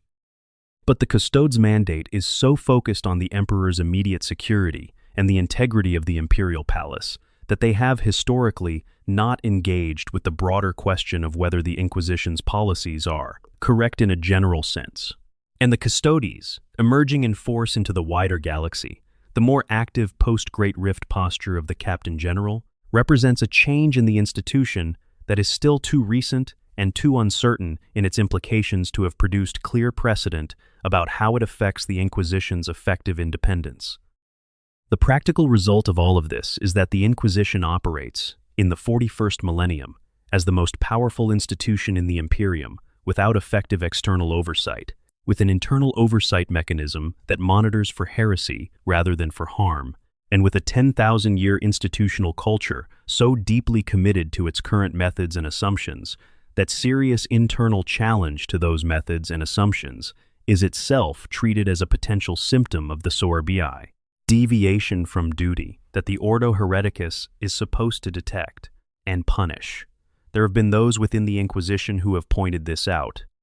They tend not to have long careers after doing so, not necessarily because they are killed, though that has happened, but because an inquisitor who identifies problems with the institution's fundamental assumptions and then continues to act on that identification within the institution's structure finds that the structure resists them at every turn, and that the specific kind of resistance they face is the resistance of an institution using its own mechanisms against the individuals most capable of reforming it.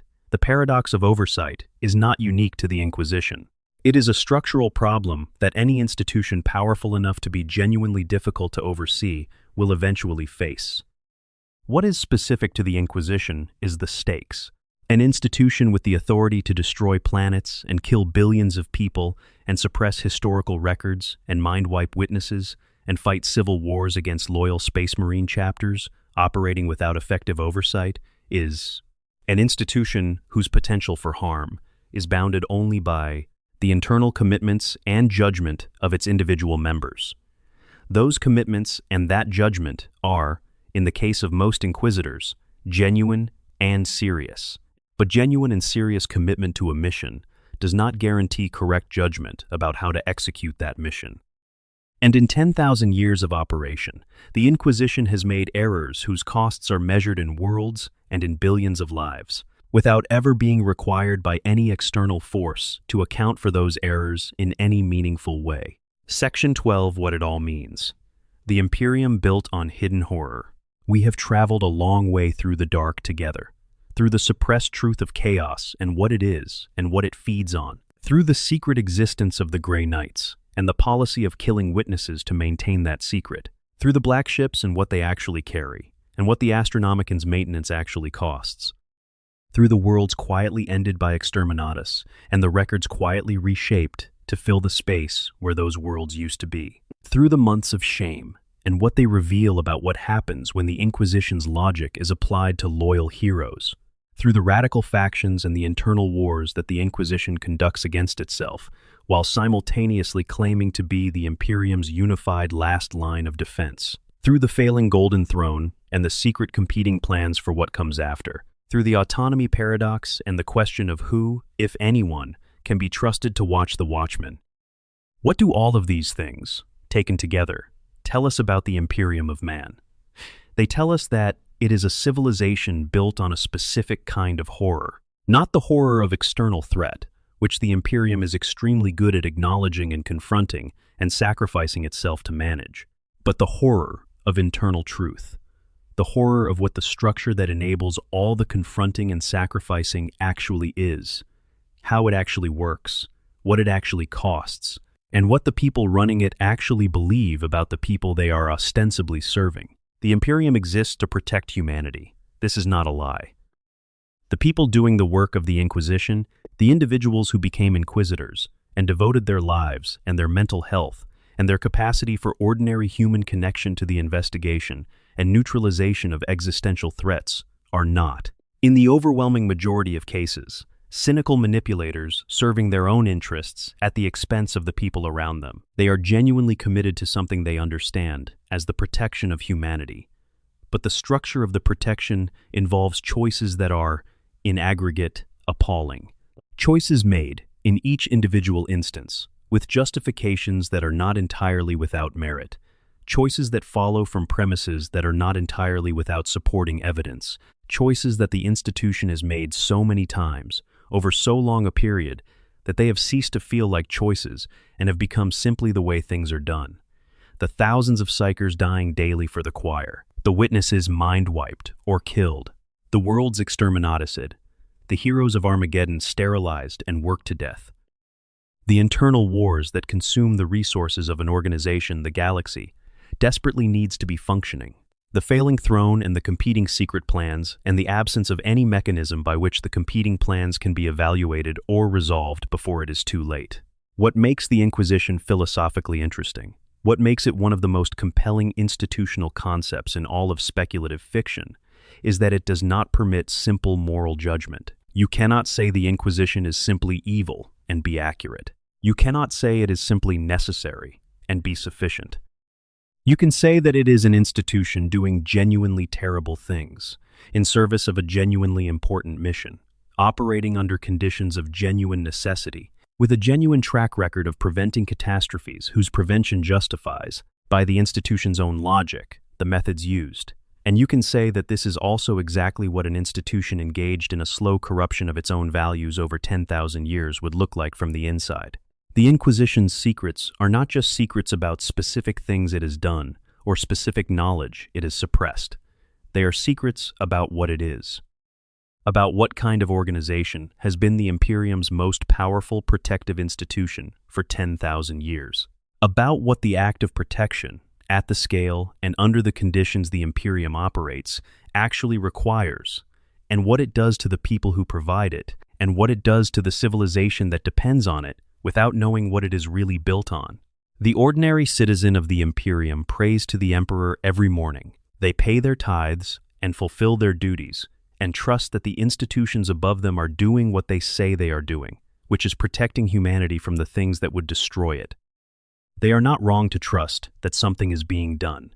The things that would destroy humanity are real, and the Inquisition does genuinely fight them. What the ordinary citizen does not know, and what the Inquisition has decided they cannot know, is that the protection itself is also a thing that would destroy them, in a different and slower and more managed way, that the cost of being protected is being kept ignorant of your actual situation, and that the organization providing the protection has decided, on your behalf, and without your knowledge or consent, that this cost is worth it. In the grim darkness of the far future, there is only war. But there is also this. The people fighting the war are keeping things from the people the war is supposed to protect, and the things they are keeping have been accumulating for 10,000 years, and somewhere in that accumulation is the truth about what humanity actually is in this setting, and what it has traded away, for the right to continue existing in the specific form it currently occupies. Whether that trade was the right one is not a question the setting answers. It is a question it asks, in every document and every piece of fiction and every carefully preserved piece of lore of everyone who engages with it.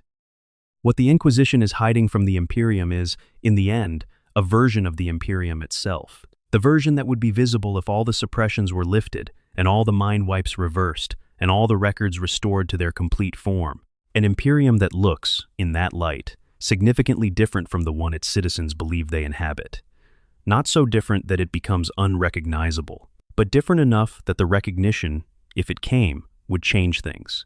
Which is exactly why it is being hidden. That is, everything. Every secret the Inquisition keeps, laid out as completely as the available evidence allows. If you made it through the full length of this, thank you genuinely for the time. If anything here opened a thread of lore you want to pull on further, the well goes much deeper than what we have covered today. Drop a comment with the secret that surprised you most, or the faction you want to understand better, or the topic you think deserves its own dedicated video. Every comment helps more than you might realize. If you enjoyed this, and you are not yet subscribed, now is the time. Hit the subscribe button and the notification bell, because there is much more like this coming. The grim darkness of the far future has no shortage of things that need explaining, and that is exactly what this channel is here to do. Until next time, the Emperor protects. Even when he is the thing everyone is hiding. Extended discussion. The mechanics of suppression across 10,000 years. What we have covered up to this point has been a survey of what the Inquisition hides. But there is a dimension of this topic that deserves its own sustained attention, which is the how. How does an organization maintain secrets of this magnitude and this complexity across 10,000 years of operation? In a galaxy that has 1 million inhabited worlds, with populations totaling in the hundreds of billions, in an Imperium that communicates across those distances using astropaths whose transmissions are not perfectly reliable and whose contents are not always perfectly secure. The mechanics of secret-keeping at this scale are themselves one of the most extraordinary achievements in the history of any institution that has ever existed, and understanding them is central to understanding the Inquisition.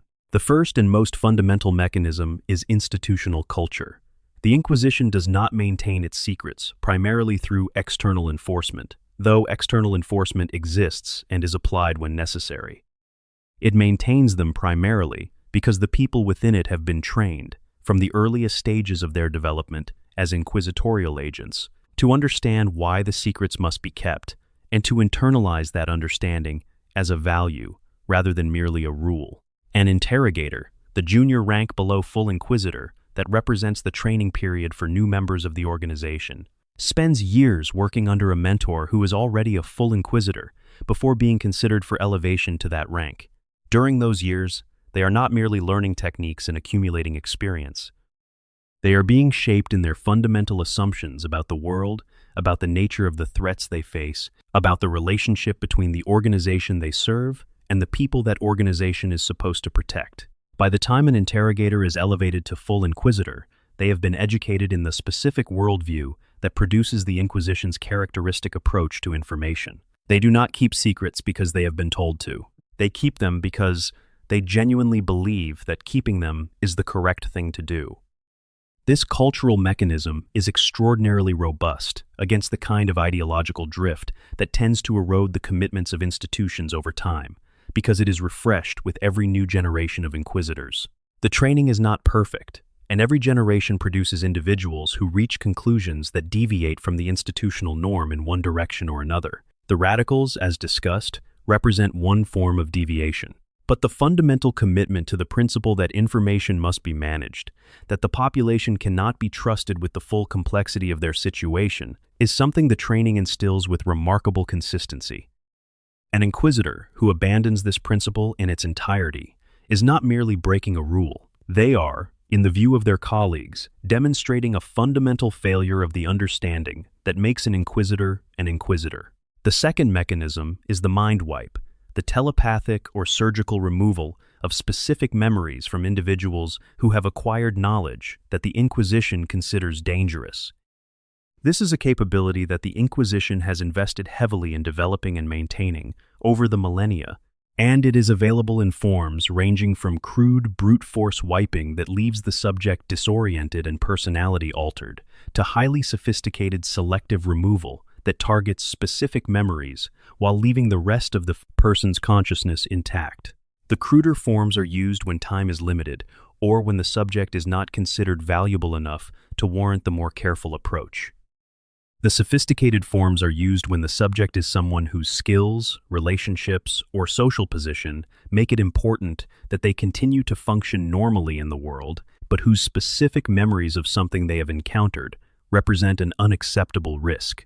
The existence of this capability is itself something the Inquisition is careful about, in the sense that it does not advertise that it is being used routinely and at scale. Most people in the Imperium who interact with the Inquisition have at least an abstract awareness that Inquisitors have access to extraordinary tools, and that the Inquisition's methods include things that ordinary law enforcement does not do. But the specific practice of routine memory removal from witnesses to classified events is not something the Inquisition discusses publicly. When survivors of inquisitorial operations turn up with gaps in their memory that they cannot explain, the Inquisition generally ensures that there is a plausible alternative explanation available for those gaps. Combat trauma, fever, an encounter with a rogue psyker. Any of these can produce memory disruption in a form that looks like what a mind wipe produces, and the Inquisition's management of the narrative around such events ensures that the alternative explanation is the one that takes hold. The third mechanism is the management of records and archives. The Imperium generates an extraordinary volume of documentation, because an empire of 1,000,000 worlds held together by a bureaucracy of continent-spanning proportions requires documentation at every level of its function. The Inquisition has developed, over 10,000 years, an extensive capability for identifying specific records that represent risks, accessing the systems in which those records are stored, and modifying them. This is harder than it sounds, because the Imperium's record-keeping systems are not centralized, and records of significant events tend to exist in multiple copies, spread across multiple institutions and multiple worlds. Removing a record from one location while leaving copies in 5 others is not an effective suppression. It is an alerting mechanism, because the absence in one location, combined with the presence in others, creates exactly the kind of anomaly that careful investigators notice. The Inquisition's response to this challenge has been to develop the practice of what might be called narrative replacement, rather than simple deletion. Rather than removing records of classified events, the Inquisition inserts alternative records that tell a different story about what happened in the same time frame and location. The world that experienced a demonic incursion in a specific decade does not appear in the records as a world with a gap in its documented history during that decade.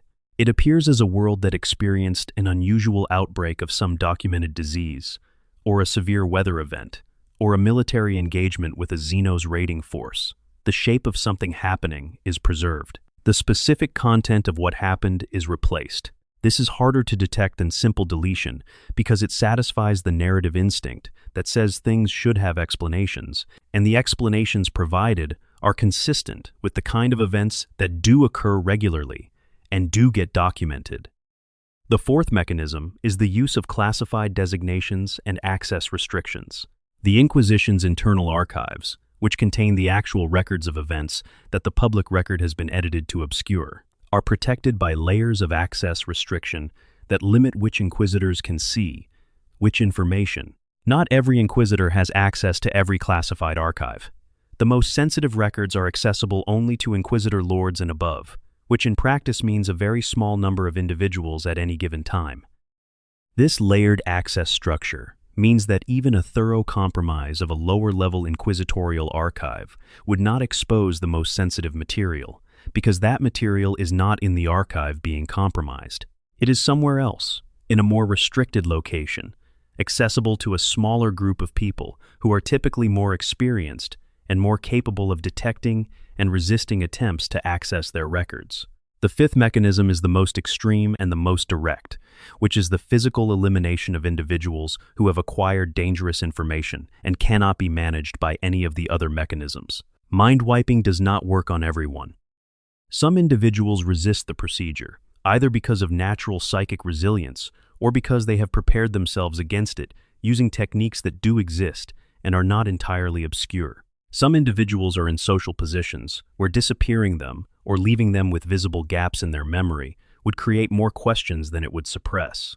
Some individuals are members of institutions powerful enough to protect them from inquisitorial attempts at memory management and the Inquisition's authority over those institutions, while formally unlimited, is practically bounded by the willingness of those institutions to accept it.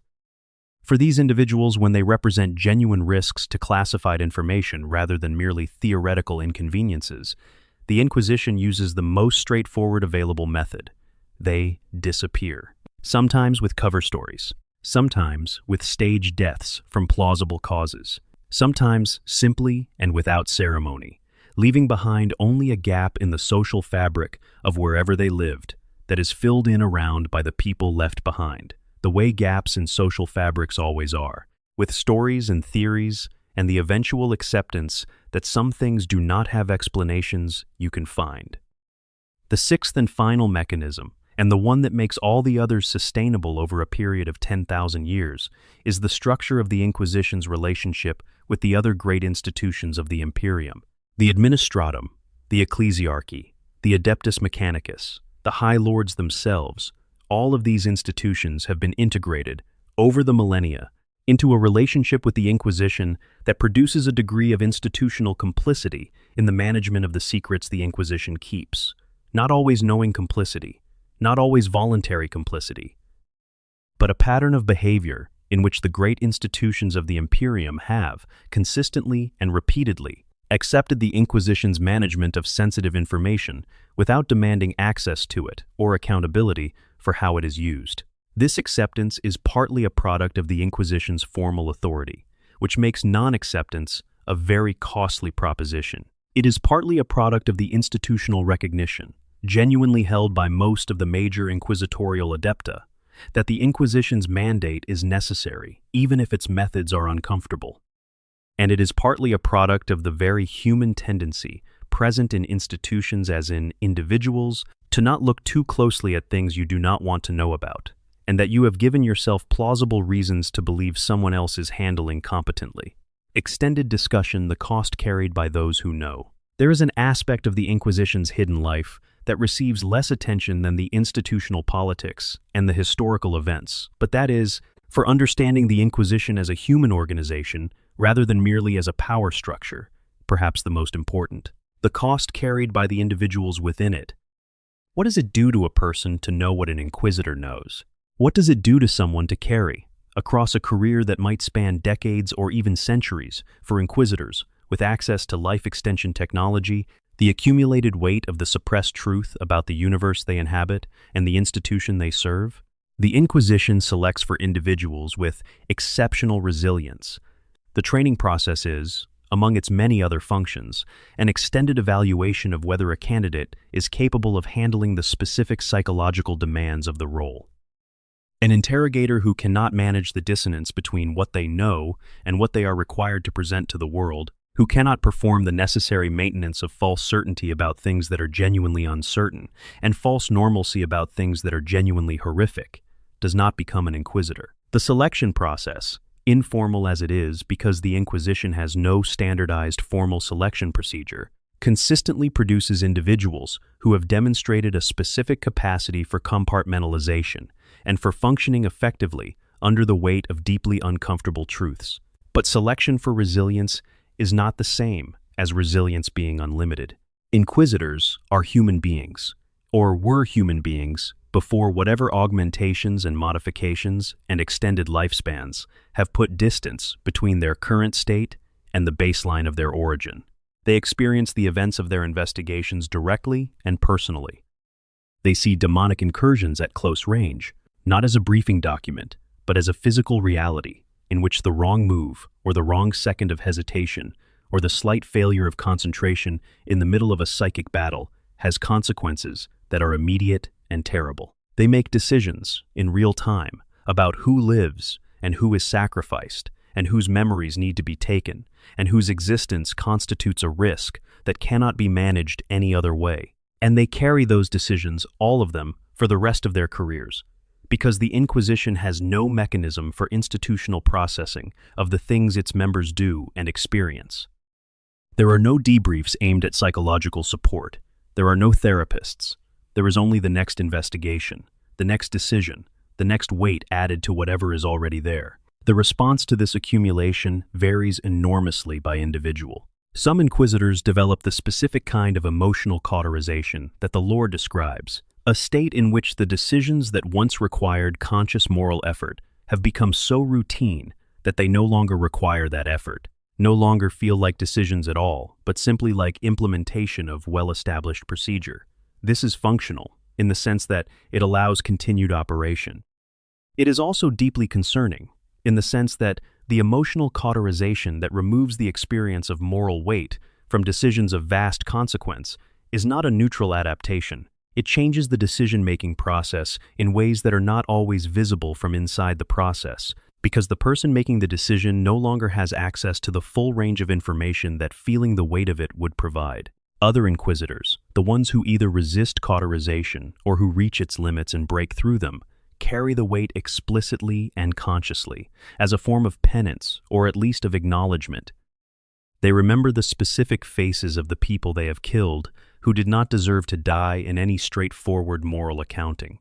They remember the worlds and the names. They build internal monuments to the costs of the work that no one outside the work will ever see or know about. This is arguably more human and certainly more morally serious, but it is also less sustainable over a long career, and the inquisitors who maintain this approach tend to burn out in ways that the cauterized ones do not, or to reach conclusions about the work that the work cannot accommodate and that lead them in directions the institution regards as deviation. A third pattern, visible particularly in the radical factions, is the construction of elaborate intellectual frameworks that convert the moral weight of difficult decisions into the emotional satisfaction of philosophical coherence. The Xanthite who uses a daemon host does not typically experience guilt about using it in the same way a Puritan inquisitor would. They have developed a framework in which the use of the daemon host is not a compromise of their values, but an expression of them, in which the pragmatic effectiveness of the tool justifies its use in terms that feel, from inside the framework, entirely principled rather than expedient. Whether this framework represents a genuine philosophical insight or a sophisticated rationalization of the kind of behavior that felt wrong before the framework was developed is a question that tends to produce very different answers, depending on who you ask. What all of these individuals share is the experience of isolation that comes with knowing things you cannot tell most of the people around you. An inquisitor's social relationships are necessarily limited by the nature of their knowledge. They cannot discuss the most significant aspects of their work with most people. They cannot allow the people they are closest to have access to the full context of who they are and what they do, because that access would either require mind-wiping those people or creating security risks that the inquisitor's duty requires managing. The result is a specific kind of loneliness that is structural rather than circumstantial, built into the role rather than produced by bad luck or poor social skills. The inquisitor knows things that make ordinary human connection both precious and impossible to fully achieve, and they spend their careers navigating the specific territory between those two conditions. This is the human cost of the Inquisition's approach to truth. Not just the billions of people who die because of policies that prioritize secrecy, not just the populations who live in managed ignorance of their actual situation, but the individuals who do the managing, who carry the knowledge and make the decisions, and pay the price of knowing, in ways that no accounting of the Inquisition's actions will ever include, because those costs are invisible, personal, and absorbed entirely within the institution that produces them. Extended discussion. What the Great Rift changed. Everything described in this video is the Inquisition's relationship with its secrets under the conditions that prevailed for the first 10,000 years of the post-heresy period. The formation of the Great Rift at the end of the 41st millennium, the catastrophic tear in the fabric of reality that split the galaxy and plunged vast regions of it into isolation and darkness, has changed those conditions in ways whose full implications the Inquisition is still processing. The Great Rift, which the Imperium calls the Cicatrix Maledictum, was triggered by events surrounding the fall of Cadia during the 13th Black Crusade of Abaddon the Despoiler. When Cadia fell, and when the mechanisms that had suppressed the growth of the Eye of Terror for 10,000 years were destroyed along with it, the Eye expanded catastrophically. The warp storm system that had been contained and managed became something far larger and far less manageable, tearing across the galaxy in a way that left no inhabited system entirely unaffected, and left hundreds of thousands of worlds completely isolated, cut off from the Astronomicon and from reliable communication with the rest of the Imperium. For the Inquisition, this catastrophe has produced several specific challenges that did not exist or existed only in mild form before it. The most immediate is the disruption of the Black Ship network. The Black Ships travel pre-planned routes through a galaxy in which warp navigation was difficult but possible. In a galaxy in which vast regions are now either dominated by warp storms or completely cut off from the Astronomicon, those routes are broken. Worlds that have not received a Black Ship visit in decades now face the accumulation of unsanctioned psychers without the mechanism for managing them that the network provided. This means more wild psychers, more uncontrolled psychic manifestations, more local crises that the planetary governors must handle without inquisitorial oversight or support, and more risk of the specific kinds of catastrophic failure that the Black Ship network was designed to prevent. The Inquisition knows this.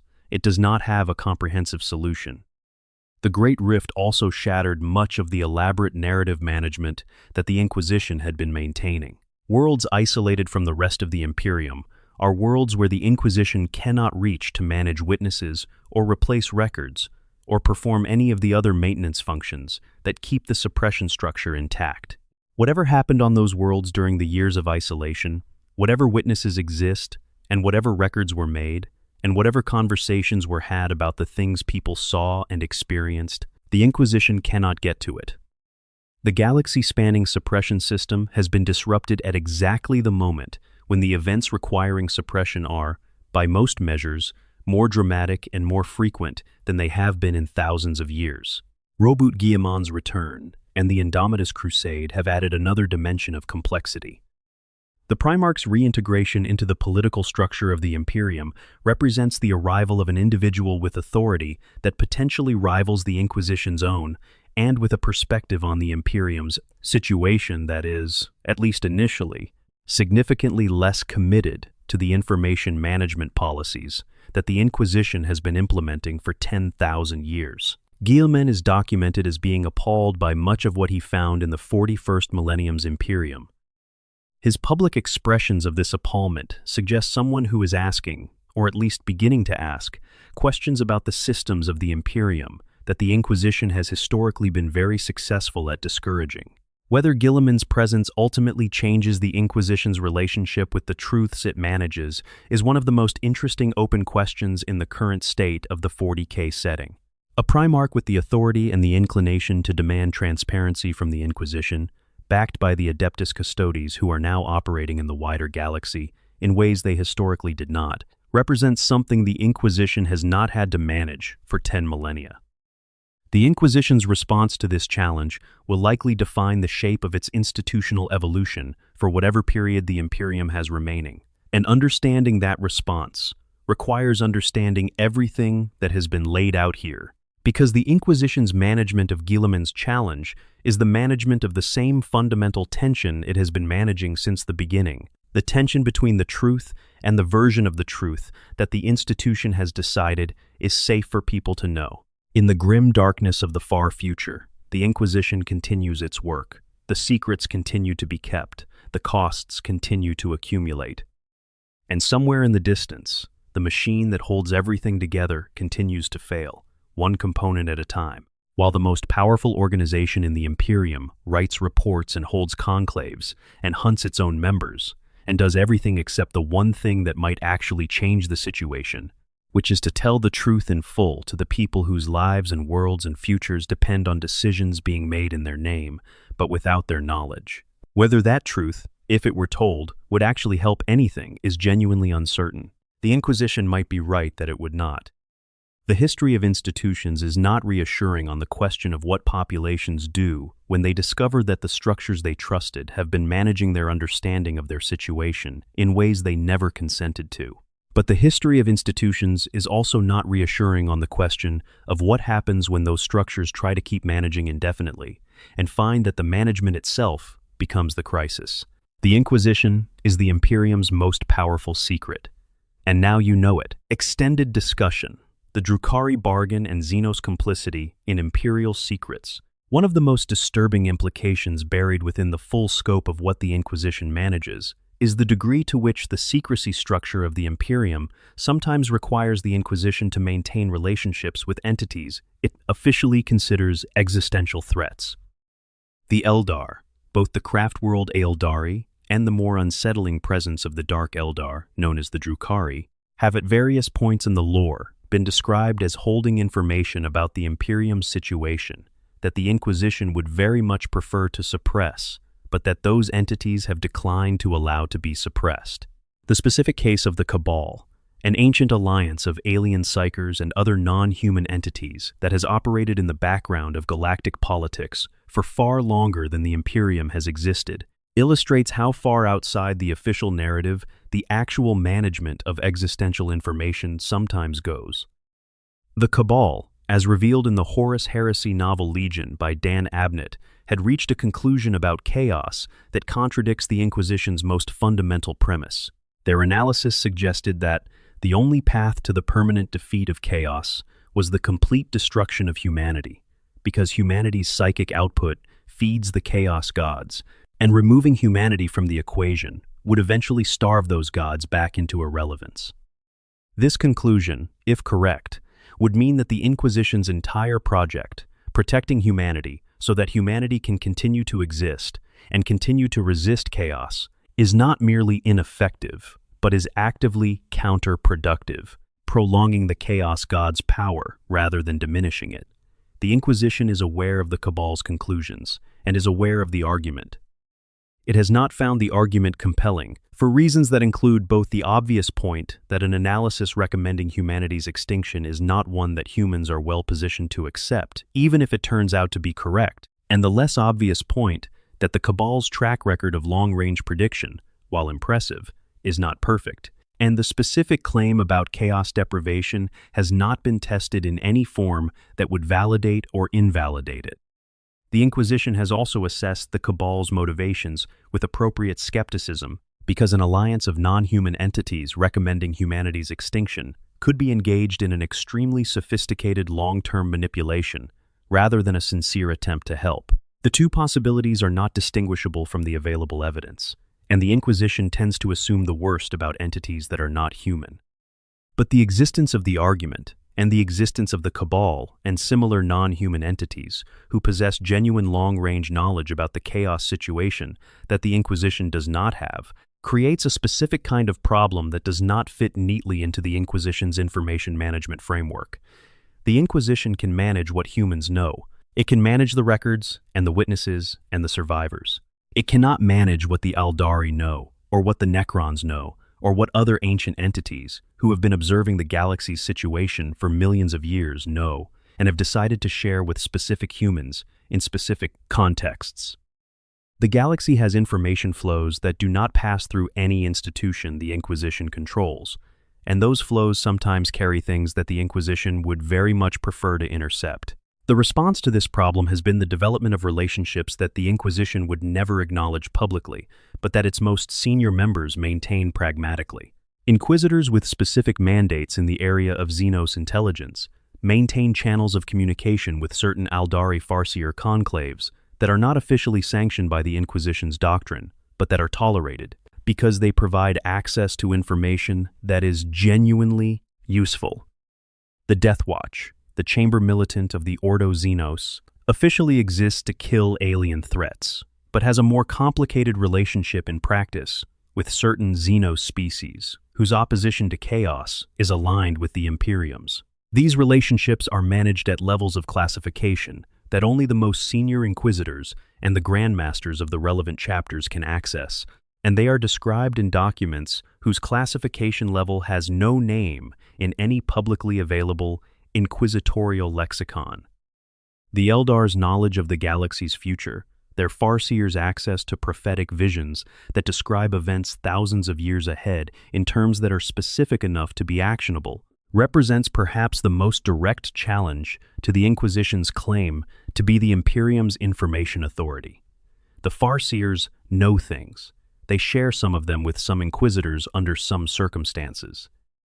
And the Inquisition's internal debate about whether what they share is accurate, deliberately misleading, or accurate but selected to serve Eldari interests that may or may not align with human interests, is one that has never reached a consensus conclusion because the evidence for each position is sufficient to sustain serious argument without being sufficient to settle it.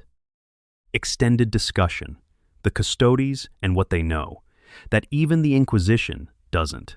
The Adeptus Custodes are, in most popular discussions of the Inquisition's secrets, treated as a largely peripheral concern, the warriors who guard the Emperor and the palace, and who are not really part of the information management apparatus that defines the Inquisition's relationship with the rest of the Imperium. This treatment misses something significant. The Custodes are not merely guards, they are the Emperor's closest servants, the beings he personally created rather than delegating their creation to a Primarch or a process. The warriors who have been present in the palace since before the Imperium existed in anything like its current form. And they know things. The Custodes know what actually happened during the Siege of Terra in more detail than any other surviving institution, because the Custodes who were there during the siege are, in some cases, still alive. 10,000 years of enhanced longevity and a culture of unbroken institutional memory means that the Custodes carry a first-hand account of the heresy's final act that no other source can provide. What they have chosen to share of that account with the Inquisition, or the High Lords, or anyone else, is a question that is very much under the Custodes' own control, and the answer appears to be considerably less than the full truth of what they know. The Custodes' understanding of the Emperor's actual state, the degree of his consciousness and its specific focus, and the precise nature of what would change if the throne failed, is substantially more detailed than the Inquisition's. They are the ones who maintain the immediate vigil, who stand closest to the machine, who observe whatever signals of ongoing psychic activity the Emperor still produces. Their assessment of the timeline of the throne's degradation is likely the most accurate available, and they have, at least in some Custodes-related fiction, been described as pursuing solutions to the degradation through channels that even the Inquisition does not have full visibility into. This creates a specific and interesting inversion of the normal relationship between the Inquisition and other institutions. The Inquisition is accustomed to being the most informed party in any gathering, the institution that holds the classified context that changes the meaning of the available public information. With the Custodes, the Inquisition is not the most informed party. The Custodes know more about the Emperor's actual situation than the Inquisition does, and they have their own judgments about what to do with that knowledge that do not necessarily align with the Inquisition's own conclusions. The Inquisition manages this situation, as it manages most difficult situations, by monitoring the Custodes carefully and trying to stay as closely informed as possible about what the Custodes are doing and why. But it cannot fully penetrate the Custodes' own information management, any more than it can fully penetrate the Eldari's. The Custodes' emergence into the wider galaxy post-Great Rift has added another layer of complexity. Custodians operating outside the palace for the first time in significant numbers are observing and interacting with the Imperium in ways that give them access to information about the Imperium's actual state in the 41st millennium that they previously did not have. And they are drawing conclusions from what they observe that may or may not align with the conclusions the Inquisition has reached through its own, differently shaped exposure to the same information. When Trajan Valoris and the Inquisition's most senior members sit down together, they are, at least in principle, two of the Imperium's most informed institutions comparing notes. Whether those notes fully align, whether the Custodes are sharing the full extent of what they know, and whether the Inquisition is returning the favor, are questions that the available lore suggests have complex answers. What this extended picture adds to the portrait of the Inquisition's secrets is the recognition that the Inquisition is not the only keeper of classified truths about the Imperium. It is the most comprehensive keeper, and the one with the most extensive active apparatus for managing what is known and by whom. but it operates in an environment where other powerful entities also have classified knowledge that they manage according to their own judgments and their own priorities, and where the sum of all these managed information systems is a galaxy in which the full truth of the situation may not be accessible to any single entity or institution, including the Inquisition itself. The Imperium of Man is, at its deepest level, a civilization built on incomplete and mutually incommensurable understanding of its own situation, maintained by multiple overlapping institutions, each convinced that their version of the incomplete picture is the most accurate and most important one, and none of them capable of seeing the whole, because the whole is too large and too complex and too distributed to be held in any single place. The Inquisition knows this, in the abstract. It does not, typically, apply it to its own understanding of the secrets it keeps, which is perhaps the most important secret of all. Extended discussion: the living saints and what the Inquisition makes of them. Among the most peculiar and most revealing tensions in the Inquisition's relationship with the truth is what it does with the phenomenon of the living saints. The Adepta Sororitas, the Sisters of Battle who serve as the chamber militant of the Ordo Hereticus, have produced across their history a small but undeniable series of individuals who exhibit abilities that, in any other context, the Inquisition would classify as either unsanctioned psychic manifestation requiring immediate investigation or demonic activity requiring immediate destruction. These individuals, the living saints, perform miracles in the most literal sense that the word carries. They heal wounds that should be fatal. They appear or disappear in ways that defy physical law. They inspire those around them with a fervor that can turn the tide of battles that should be lost. And they emit a presence in the warp that is unmistakable, a light in the immaterium that the most sensitive psychers describe as the most beautiful thing they have ever experienced, in a medium that is otherwise characterized by horror. The Inquisition's official position on the living saints is carefully constructed. They are manifestations of the Emperor's divine will, individuals through whom the God Emperor works directly when the faith of the Imperial Creed reaches the necessary intensity and purity. This position is theologically coherent within the framework of the imperial cult and does not require any uncomfortable acknowledgement about the psychic nature of what is actually happening. What it does not address, and what the Inquisition's internal debates have never resolved to a consensus, is the question of what the living saints actually are in mechanistic terms. Whether they represent genuine divine manifestation of the Emperor's will, which would require the Emperor to be far more actively conscious and intentionally directive than the Inquisition's own assessment of his actual state suggests. Whether they represent a specific form of very high-tier psychic manifestation driven by the collective faith of the people around the saint, which would make the Emperor's role in their existence indirect, a product of the psychic resonance his 10,000 years of worship have created in the warp rather than direct intervention from his increasingly compromised consciousness. Or whether they represent something else entirely, some interaction between the specific psychic environment of the 41st millennium and individuals who happen to have the right combination of natural ability and environmental conditioning to manifest in this particular way. The Thorians believe the living saints are the most direct evidence available for their own doctrine, the existence of individuals in whom a divine or pseudo-divine presence can manifest, who can embody something greater than themselves without being destroyed by it, is exactly what Thorian theory predicts should be possible and has been searching for since the faction's founding. The Thorians study every confirmed living saint intensely, looking for the specific qualities and conditions that produce them, trying to understand the mechanism so that it can be reliably reproduced in a vessel, specifically prepared for a much greater magnitude of the same phenomenon.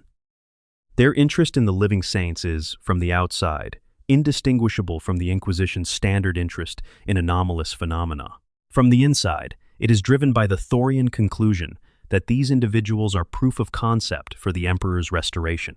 The Puritan factions are less comfortable with the living saints than this picture might suggest. An Ordo Hereticus Inquisitor, whose mandate includes the identification and management of unsanctioned psychic manifestation, is, structurally, looking at a living saint and seeing something that fits every category of their normal concern. The official classification resolves this tension by placing living saints outside the normal framework in a special category that exempts them from the standard investigation and management protocols. But individual inquisitors who are intellectually serious about their Puritan commitments sometimes find this exemption difficult to accept without tension, because accepting it requires accepting the ecclesiarchy's theological framework as the final word on a phenomenon that the Inquisition's own analytical tools suggest deserves more rigorous investigation than theological classification provides. Saint Celestine, the most prominent and most thoroughly documented living saint in recent lore, represents an interesting case study. Her abilities are extraordinary and well attested. Her presence on the battlefield at Cadia during the 13th Black Crusade is credited by multiple sources as having been decisive at specific moments. Her return after apparent death, which has occurred multiple times, is one of the most clearly documented examples of a phenomenon that should not be possible being observed by large numbers of reliable witnesses. And the Inquisition's formal assessment of what she is and why she is able to do what she does remains at the highest levels, where the full weight of the question is properly understood. A genuine open question that the official theological explanation does not actually close. This is, at a microcosmic level, the entire Inquisition's relationship with the truth. The official explanation exists, is maintained, and is presented publicly as settled. The internal assessment acknowledges that the official explanation is not sufficient to account for everything that is actually known. The gap between the public position and the private uncertainty is managed, as all such gaps are managed, through the application of institutional authority to the question of who gets to ask the further questions and who gets to insist that the official explanation is final. This management works most of the time. The cases where it fails are the cases that define the Inquisition's most interesting moments. The full scope of what the Inquisition hides is, in the end, coextensive with the full scope of what the Imperium is. Every secret the Inquisition keeps, from the reality of chaos to the secret existence of the Grey Knights, from the cost of the Astronomicon to the failing throne, from the Exterminatus records to the Armageddon purge, from the radical factions' competing plans to the internal wars and the autonomy paradox, all of these are secrets about the specific form that human civilization has taken in the grim darkness of the far future, and about what that form costs to maintain, and about whether the cost is something any human who knew about it in full would choose to pay. The Inquisition has answered that question on behalf of humanity for 10,000 years. Its answer has been, yes, this is the price, and we will pay it, and we will not tell you how high it is because telling you would make everything worse. Whether that answer is correct is not resolved anywhere in the lore. It is held open, the most honest reflection of the most fundamental question the Warhammer 40,000 setting asks. Not who wins the war, but whether the war can ever be won, and what winning would even mean for a civilization that has organized itself around losing slowly for 10,000 years. Thank you for spending this time in the dark with us. If this video gave you something to think about, share it, subscribe if you have not, and come back when the next one drops. There is always more to find when you start looking at what the Imperium is not saying.